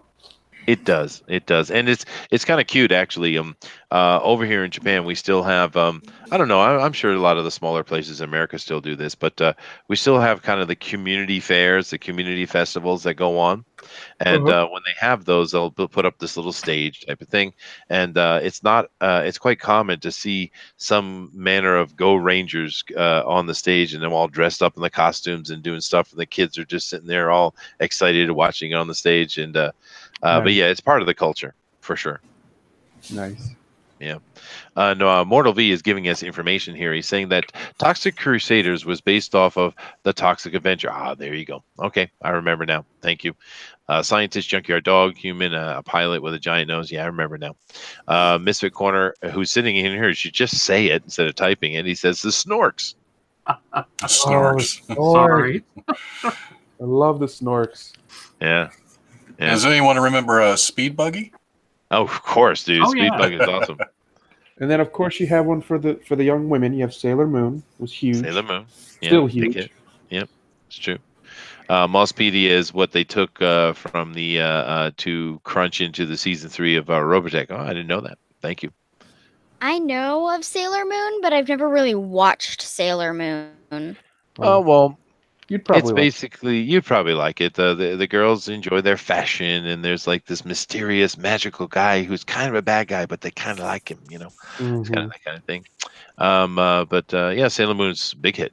Evan says David the Gnome. Wow, awesome. We are 8 minutes out, by the way, guys. 8 minutes. Fairy Kings and Fish the Sing. That sing. Yeah, true. Yeah, they're just Robotech 80, Super Dimension Fortress, Macross. Oh yeah, that's right. That's right. Great stream. Thank you. Yeah, cool. All right, we've caught up with the chat completely. And what I'm going to do here is just keep flowing through the art again. Just to see, and of course we see Zanzibar is working on some presentation graphics here. That's kind of cool. And Misfit is definitely done, and he's got this beautifully finished product here. I love it. And of course, George has created a sunglassed teddy bear carrying dwarf for some reason. Although I do like Ariel. Gary is getting real cool. The teddy bear is his bear buddy. Yeah, I get it. It's Ookla. I understood that. Yeah. And Gary's getting all fancy and artistic like over here. Teddy bear. He is, right. That's right. Yeah. Gargoyles was great. Gargoyles. Yes. I remember Gargoyles. Yeah, I remember watching Gargoyles. Yes, that was a good one. Even, that was really that good. was the time when they were still allowed to make cartoons that weren't just so dumb. Like you could tell they were dumbed down intentionally. That was a very intelligent show. It is. Do you want to know a little gargoyle trivia? Sure. When the first episode aired, there was a flashback sequence in which they showed gargoyle eggs. Mm-hmm. And when Disney released the show on VHS, they cut that scene from the video release because it was a potential future thing, and they weren't sure if it was ever going to happen, so they cut it from the VHS release. Wow. That was a great show, though. Gargoyles was really good. And now, Dazzler, it sounds like your dad is introducing you to some really solid things to watch on TV, and therefore I do need to test your father's worthiness. And I have to ask you a simple question here, dear. Okay. Have you ever seen The Muppet Show? Yes, I've seen The Muppets. Yes. Okay. Well, then you tell your father he passes muster. He is a good man. He has done well. Yes, he is. Because that is proper TV watching, right? I'm gonna ask to be my dad. There you go. You need a better one, I guess, huh? Also, He already said no. He already said no. Also, for all of the people in the chat that are spelling DeWolf without an E on the end, there is an E on the end, by the way. Get it right. Please spell it the correct way. Gosh. Spell it the French way. God. You idiots! The correct way. Yes. And Phaser 1X says, pigs in space. Absolutely, sir. Everything's better in space. Everything. It is. Yeah. Yeah. But that the original Muppet Show, the 70s, early 80s, just perfect TV, man. I was talking about it earlier because I watched stuff with my family last night. We were watching just best moments and all that kind of stuff. And it's just killer TV. Wonderful stuff. Now, you do realize, Dazzler, because you said that, everyone now is going to misspell his name intentionally. Yes, I see that. Yes. Stop it. Do you want to talk about that again, people? Yeah. Oh, God. Oh, no. This is a lesson in psychology for you there, Dazzler. People tend to do the opposite of what they're told. That's correct. Oh, no. Oh, she's going to hold now someone up. Now people are doing it like the Russian way. Yes. Oh, DeWolf. I'm sorry if anybody in this chat or anything is Russian, but communism is the worst. It is the worst. You're absolutely right. Absolutely. And so are Russian. Don't be sorry to Russian. Be sorry that they are Russian. They are. Don't worry, they are. Yeah. And Adrian says, What was that, Jim? Dawuluf. They're trying to pronounce it in weird ways now. Rule 1 of live streaming: never turn on the chat. Flit Amaranth says, "Darn Skippy." That's right. That is true. Kick them commies, right? We don't have no commies over here. Kick them commies. That's right. Hashtag kick them commies. Yes. Captain Canada, be nice. Be nice. Mortal V says Chester is probably a boomer that wears Tom Swift t-shirts and General McBraggett underwear. Hey, That's true, don't pick on my clothing. Okay. That's funny. All right, guys, we got about 3 minutes left, and I'm just, as you see here, I'm going down the chat, letting people see everything. And it's been a while since I'm over to Zanzibar. Let me come back over there real quick, and I want you to back it up a little bit so we can see the whole thing, dude. Zanzibar, yeah, look at that. That's a really good piece, dude. I like how you I like what you did with that. That's a good reimagining. Love the sword. Love the sword. Yeah, you got some really good pieces here today, Thundarr. Oh yeah, I approve. Yeah. And he's Mortal V is accusing Edwin of liking Go Gophers. You know what? I like Go Gophers. All right, sir. What the hell is Go Gophers? It's a cool little show about these really awesome Indians. This is back in the day when you could say Injuns and it wasn't a horrible thing. And but they were cool. They were smart Injuns, and they were much smarter than everybody else. Of course, you have Dudley Do-Right and Snidely Whiplash coming from that same era of art and TV. Boo, Go Gophers. No, dude, Go Gophers are awesome.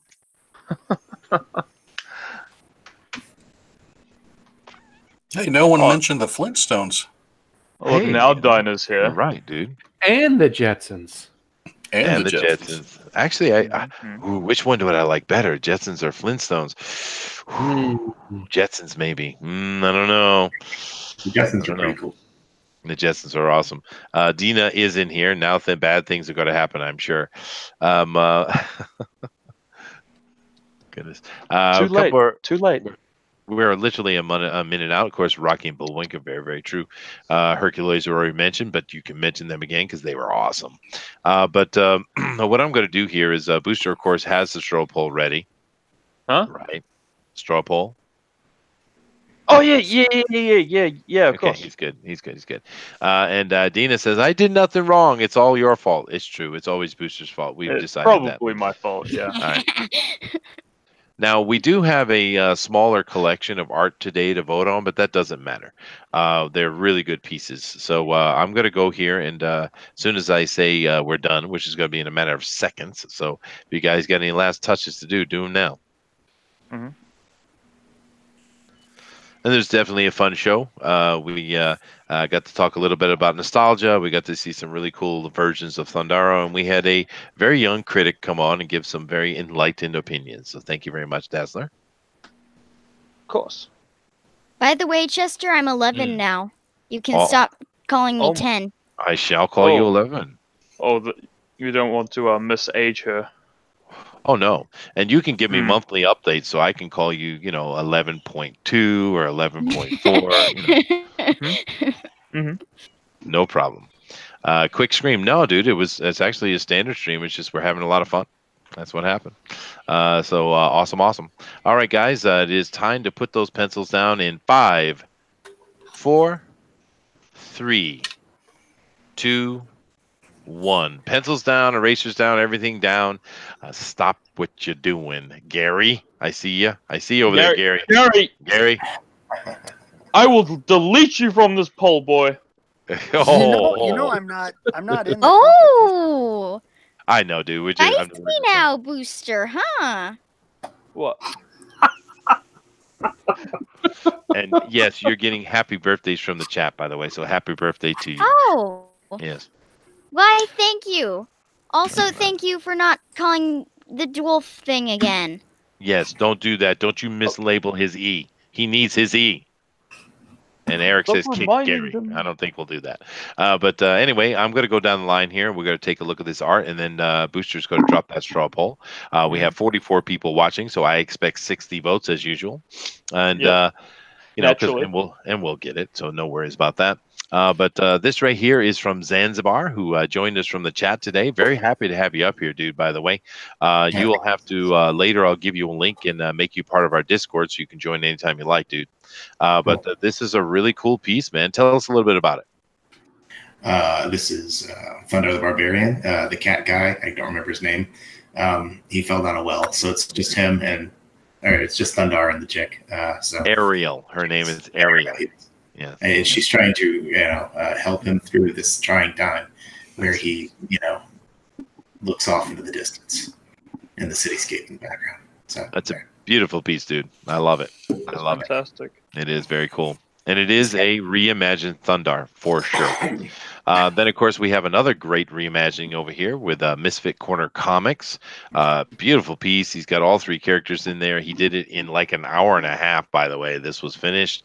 So when you guys complain to me about me putting 2 characters on you, I don't want to hear it. I don't want to hear it. He did 3 in an hour and a half. All right? Crazy.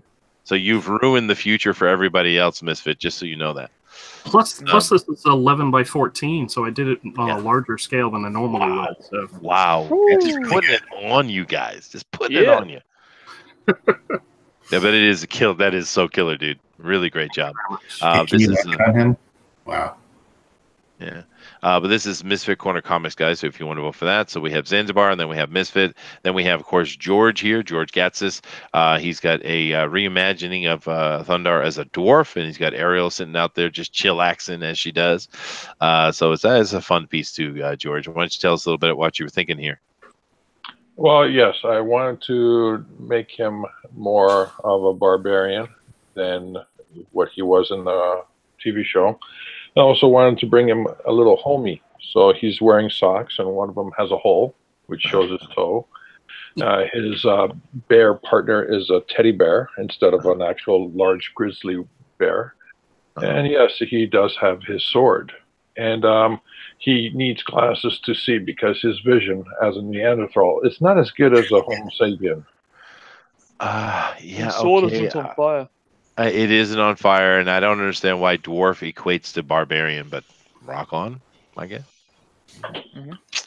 But it is cool, definitely cool. I especially like Ariel; she's looking real good there. And you actually race swapped Ariel here. I don't know. I was thinking of doing something because it was very indistinct in the cartoon. She looks like an African girl. I like it. It was very generic in the cartoon. I like it. I think it looks good. All right. Now, of course, I'm just going to show Gary's just so we can look at it. Of course, Gary he's from the Pro Edition. But thank you very much, Gary, for coming over. I put him in the poll. Oh, you did? Don't vote for me. Yeah, just don't vote for him. Oh, okay. There. Well, that was nice of you to Actually, do, hey, Booster. But it'll be just You're like, banned from voting for Gary Shipman. There, we fixed the problem. yeah, I I, don't. if you I guys vote want- for Gary Shipman. if you guys want me to feel at home, Uh-huh. don't vote for me because that's how it is on Drawn and Quartered, the Pro Edition. There we go. That's true. That's true. Yeah. But no, of course, Gary is a pro, and he's over here joining us today. And we really appreciate that. And definitely, of course, we'll give everyone time to talk about their stuff. But to keep in mind with George, of course, and Gary as well, they do have Indiegogo's going on. So definitely go check that out and support these guys. But that is a killer piece, Gary. Looks wonderful. Thank you. Yeah. And it's not actually even finished. No, I'm gonna add some more dark back here and make the dragon pop. And Yeah. then you're gonna send it to my house. Like, okay, cool. Okay, All right. there you go. I like the way that's intended. Yeah, but he's a we don't see Thundarr as much in this, but he has reimagined him in a more modern way because he's wearing a more modern clothing here. It's kind of interesting. And your sword is not a flame either, by the way, sir. But that's okay. He just hasn't activated it all the way yet. That's all. No, there you go. Okay. And then, of course, coming over here to the last piece of the actual competitor here today, we have Eric Hawkins, and Eric's piece is absolutely killer. I mean, this is ready to go. This is promo material if I've ever seen it. Hey, thanks. Yeah, it's gorgeous, dude. Yeah. Yeah, Thundarr's been in the future scavenging for stuff. You know, he's got a web belt, some armor, gloves. Him and Ukla got hungry and ate Ariel. That's why she's not in it. Oh, great. Yeah, Nice. Future world and cannibalism. Nice combination. Yeah. But it is beautiful. And actually, you have space there on the side where you could have put Ariel in, actually. There's still space there. I could squeeze her in. Even have her holding his arm that's stretched out a little bit there. It is. Nice. Yeah, and you could just have her in a skeletal form. But this is a really cool piece. All right, guys. That is it for today. Oh, I will come over. don't think you've shown mine. I am going to show it. There you go. There's the boosters. Yeah, that's back mine. it up. He's very oiled and stuff. And let's see the whole thing. Let's see the whole thing. You did it again. You did it again. He looks like the Ultimate Warrior. A little bit. He does. He's very sweating. He's very oiled. He had a very good workout. I should have given him some weights, like a little weight to pump on one side and his flaming sword on the other, but I couldn't be bothered. Yeah, I am kind of curious why his wrists are broken, but I guess that's for another day. No, he's posing.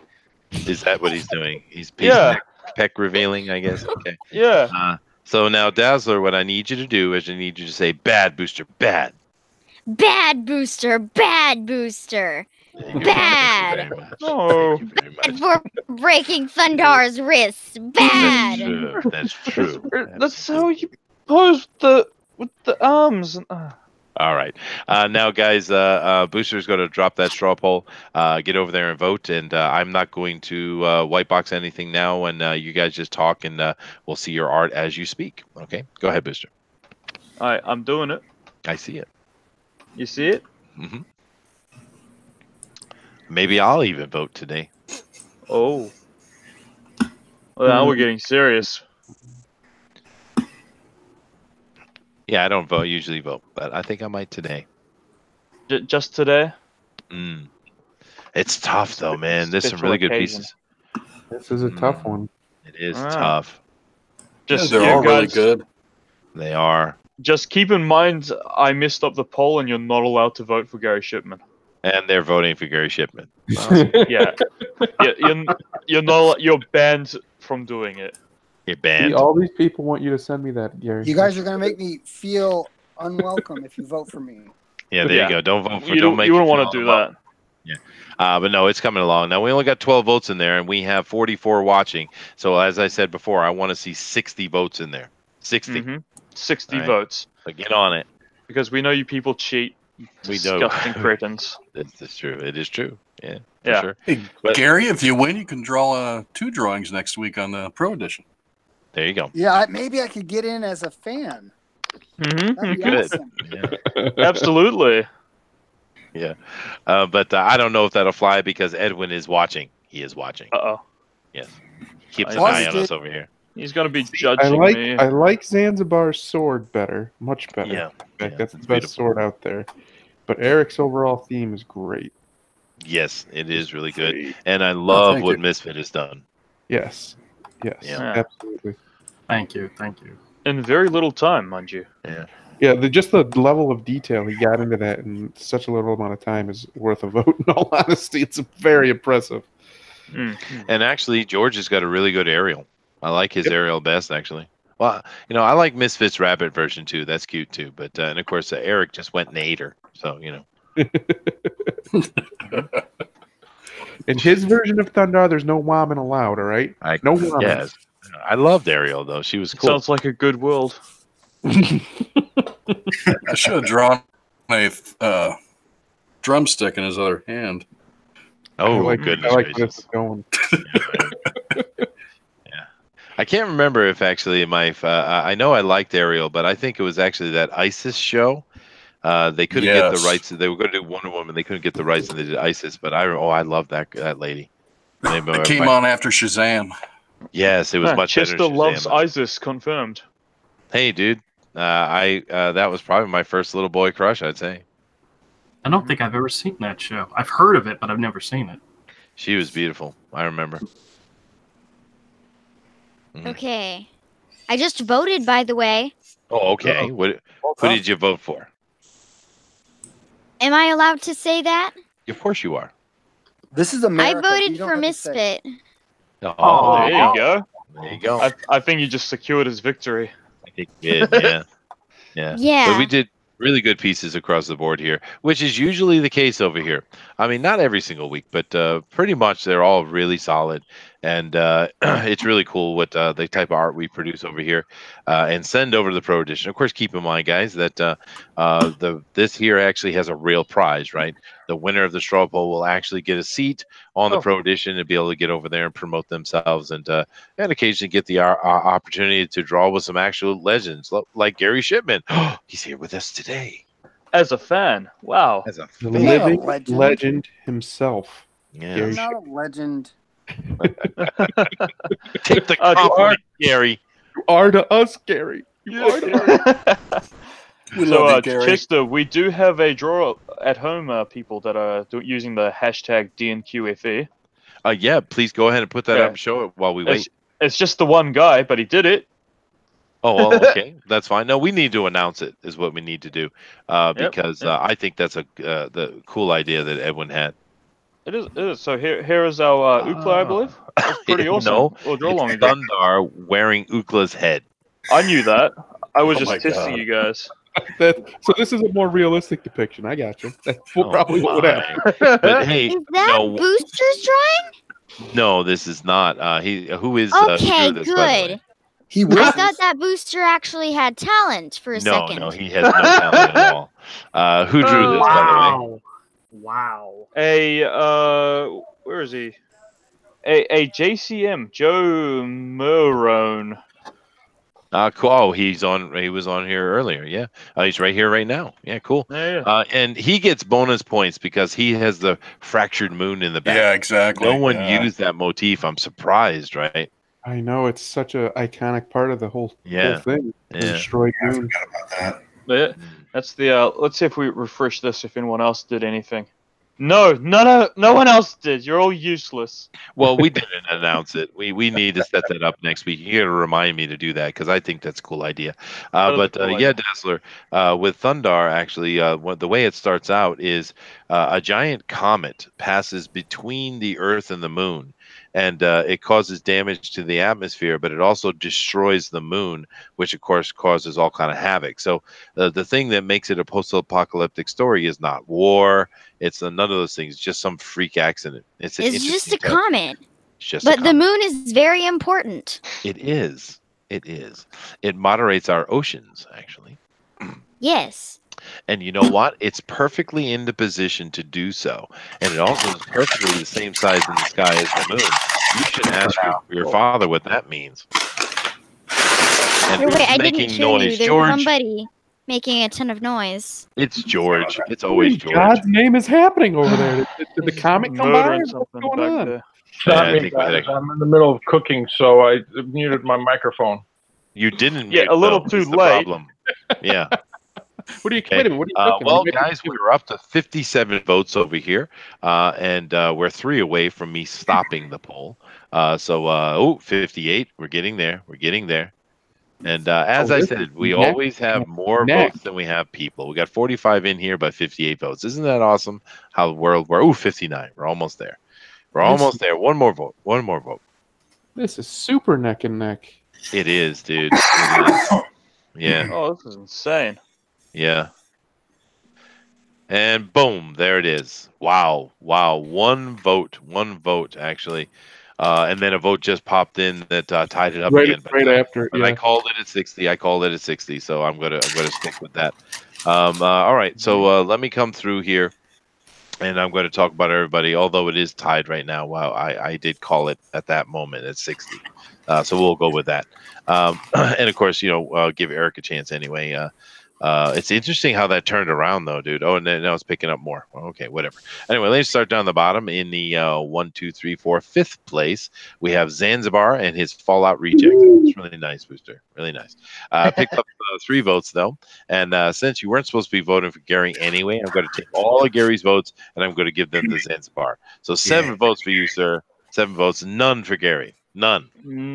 Wow, No, I feel like I'm at home. I told them they're not allowed to vote for him, and they did anyway. They did. They don't respect I didn't me. vote for him. I was looking at him, and I was just like, "Are we supposed to?" That's right. We weren't. Well, I guess Dazzler, this is Booster, so I mean, he could have just put it in on accident. It probably was. He But just had a again, lapse. this is Booster. You're right. You're right. I just he want to has say mental thank you. lapses. Thank you to everyone for not voting for me. It just Oh, makes you're me welcome. feel warm inside. Yeah. Okay, so that actually makes you 4th place, Zanzibar. And thank you very much. Zanzibar came right up out of the chat and joined us today, and that's really cool, dude. You put forward a really nice piece too. But then coming up into the top 3 places in the medalist here, and this vote went a weird direction, right? Because it started out hard with Misfit, and then it ended up different. But it's cool. That's the fun part of voting. But in 3rd place with a silver medal and 17 votes, Misfit Comics and his furry Thundarr. Dude, awesome. Congrats. Thank you very much. Congrats. Congratulations. Claps for you. Claps for Zanzibar. Yay. Claps for Gary, who deserves no votes. Claps for everybody. All right. Then in silver place, 2nd place, so silver medal, sorry, with 19 votes in a really dead heat there for a little bit. We have George Peter Gatsis and his nerd dwarf. Yes. Claps. Thank you, everybody. Thank you. I got to give it. Thank you so much. I'd like to thank World Peace and Kentucky Fried Chicken and okay, thanks, George. Yeah, comedy, timing. Best Flash Gordon, Conan knockoff, 1st place. What? Booster. Thundarr, do not disrespect them. Thundaro, deal with that. Wait, what happened? Who do we got? Who am I hitting? Gonna deal with the Booster. He's disrespecting Thundarr. There, I smacked. Bad Booster. Good. He's smacked. And in 1st place and the gold medal with 21 votes, 32% of the vote, we have Eric Hawkins and his sexy He-Man. Very nice, dude. Awesome. Thanks, everybody. Yay. Appreciate you voting for me. Hey, Chester, you probably white box the artist instead of me. I am going to, and I'm not. I didn't wipe. Oh, what did you do? Are you messing with things again? I told you not to touch stuff. I didn't do nothing. I ain't got no power of control in this, Chester. All right. He's controlled by his urge to press buttons. He is. This is true. Anyway, guys, this is Eric Hawkins, and we got a bunch of Erics over here, so try to keep them in line. Who's who? Wonderful piece, Eric. Really beautiful, professional cut line. It's awesome. Thanks. And of course, you're going to be going over to the Pro Edition next week. I'm going to drop your link to Edwin here after the show, and he'll probably be contacting you. Okay. But just keep in mind when you go over to the show, you need to represent us. Right. Definitely, I will. I'll bring my A game. Yes, please, and don't take no guff from them people, especially that mailing guy. Oh, I know. Mm-hmm. Yeah. Mm-hmm. Yes. Sure. And if they want to keep you, make sure you don't forget us. Yes, definitely. Well, they've already stolen several of them.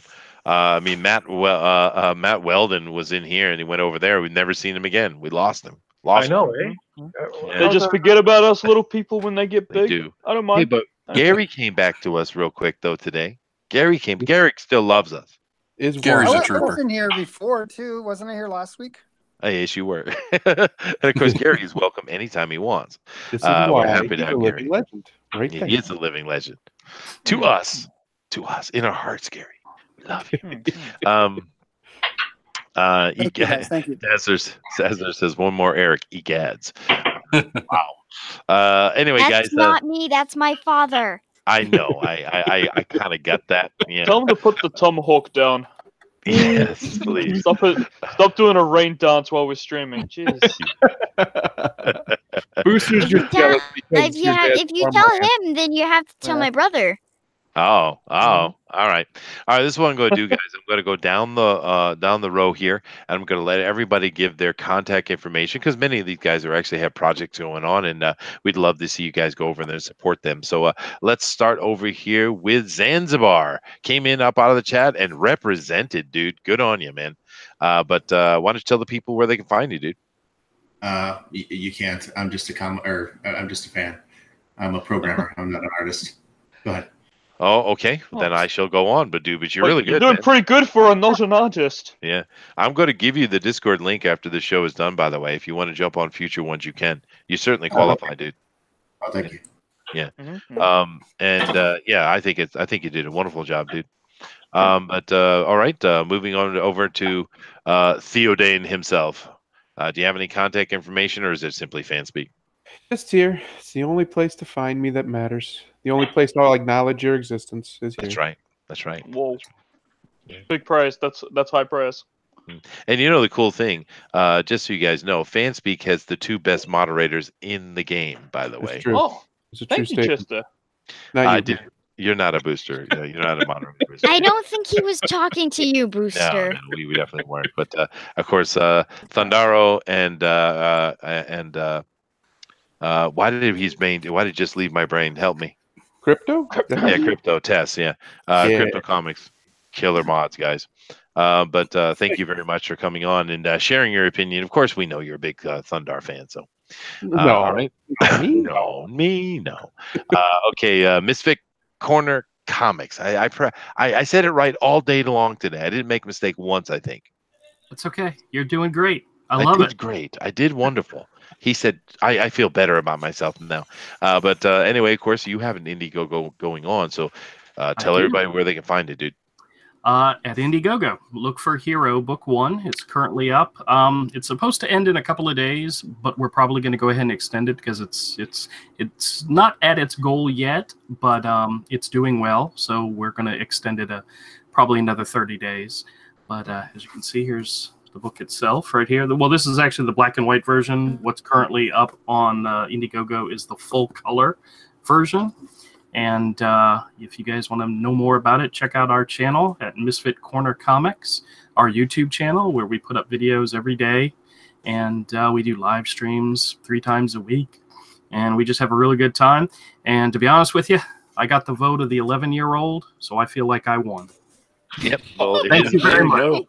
This is a kid's book. I won over my targeted audience, so that's perfect. The 11-year-olds are all that matters. Yes. They are awesome. And pretty soon you'll be 11.2. I'll keep you all abreast of the situation. But it is absolutely a beautiful project, guys. Go check that out. And actually, the project he's got going on, as you just mentioned, is a color version of it, which is even better. Yeah, good for you, man. And dude, you got to invite me on your show one of these days. I need to come. I absolutely will. Yeah. Well, we usually we do Monday, Wednesday, and Friday at 7:30 Eastern time. So I don't know what time that is your time. It's like an hour before I do my show, but that's okay. I could dip my toe in and say hi. We do mention when it comes up on Avery and I's notifications that you're there and say, "Oh, look, everybody's leaving. Here comes Chester." Oh, I do apologize. No, it's all right. Same thing for Malin and for Mike and EVS. So. It's okay. The other ones are fine, but we don't talk about Malin here. No Malin here. Oh, no, he's not allowed. He's banned. He's not allowed. He's bad. No, just kidding. Of course, we love John. Yeah, thank you very much for coming today, dude. A great piece. All right. No problem. Had a good time. Awesome, man. George, you got a project going too, man. Tell everybody where they can find you. Yes, Joe King. It's on Indiegogo. I am in the process of fulfilling the campaign. You can jump in now. Get your book, a 32-page book or a 96-page book. It's up to you. And lots of trading cards and original sketches. 5 original sketches for any level that you back. That's awesome, dude. Yeah, and boosters, they're dropping your links right here, guys, as we speak. So awesome! Thanks again for coming in, George, and I love that aerial. Very nice. You should color this. Actually, I think this would look really good colored. Oh yeah, sure. Yeah. Cool.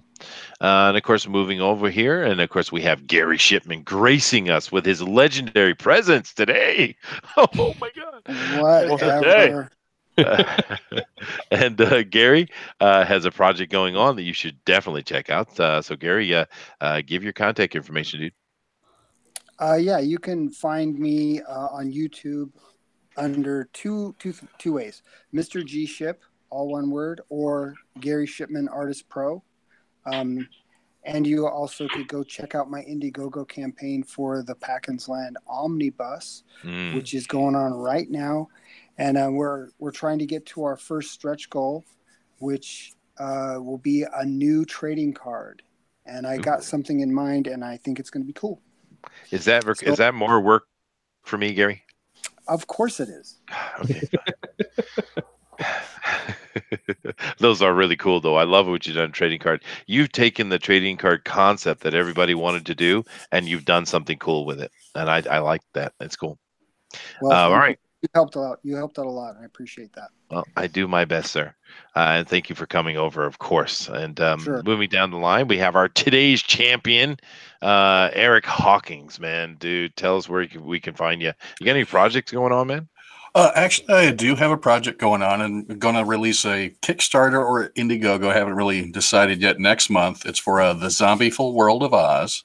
Ooh. It's a single issue, but it's going to be 3 in total when I'm all completely done with it. It's a steampunk fantasy horror with zombies, and Dorothy's grown up, been in an insane asylum for 10 years, and the zombies are after. But you can find me on Twitter at ES_Hawkins, Instagram eHawkins1971, or you can find me on Facebook as Eric Scott Hawkins.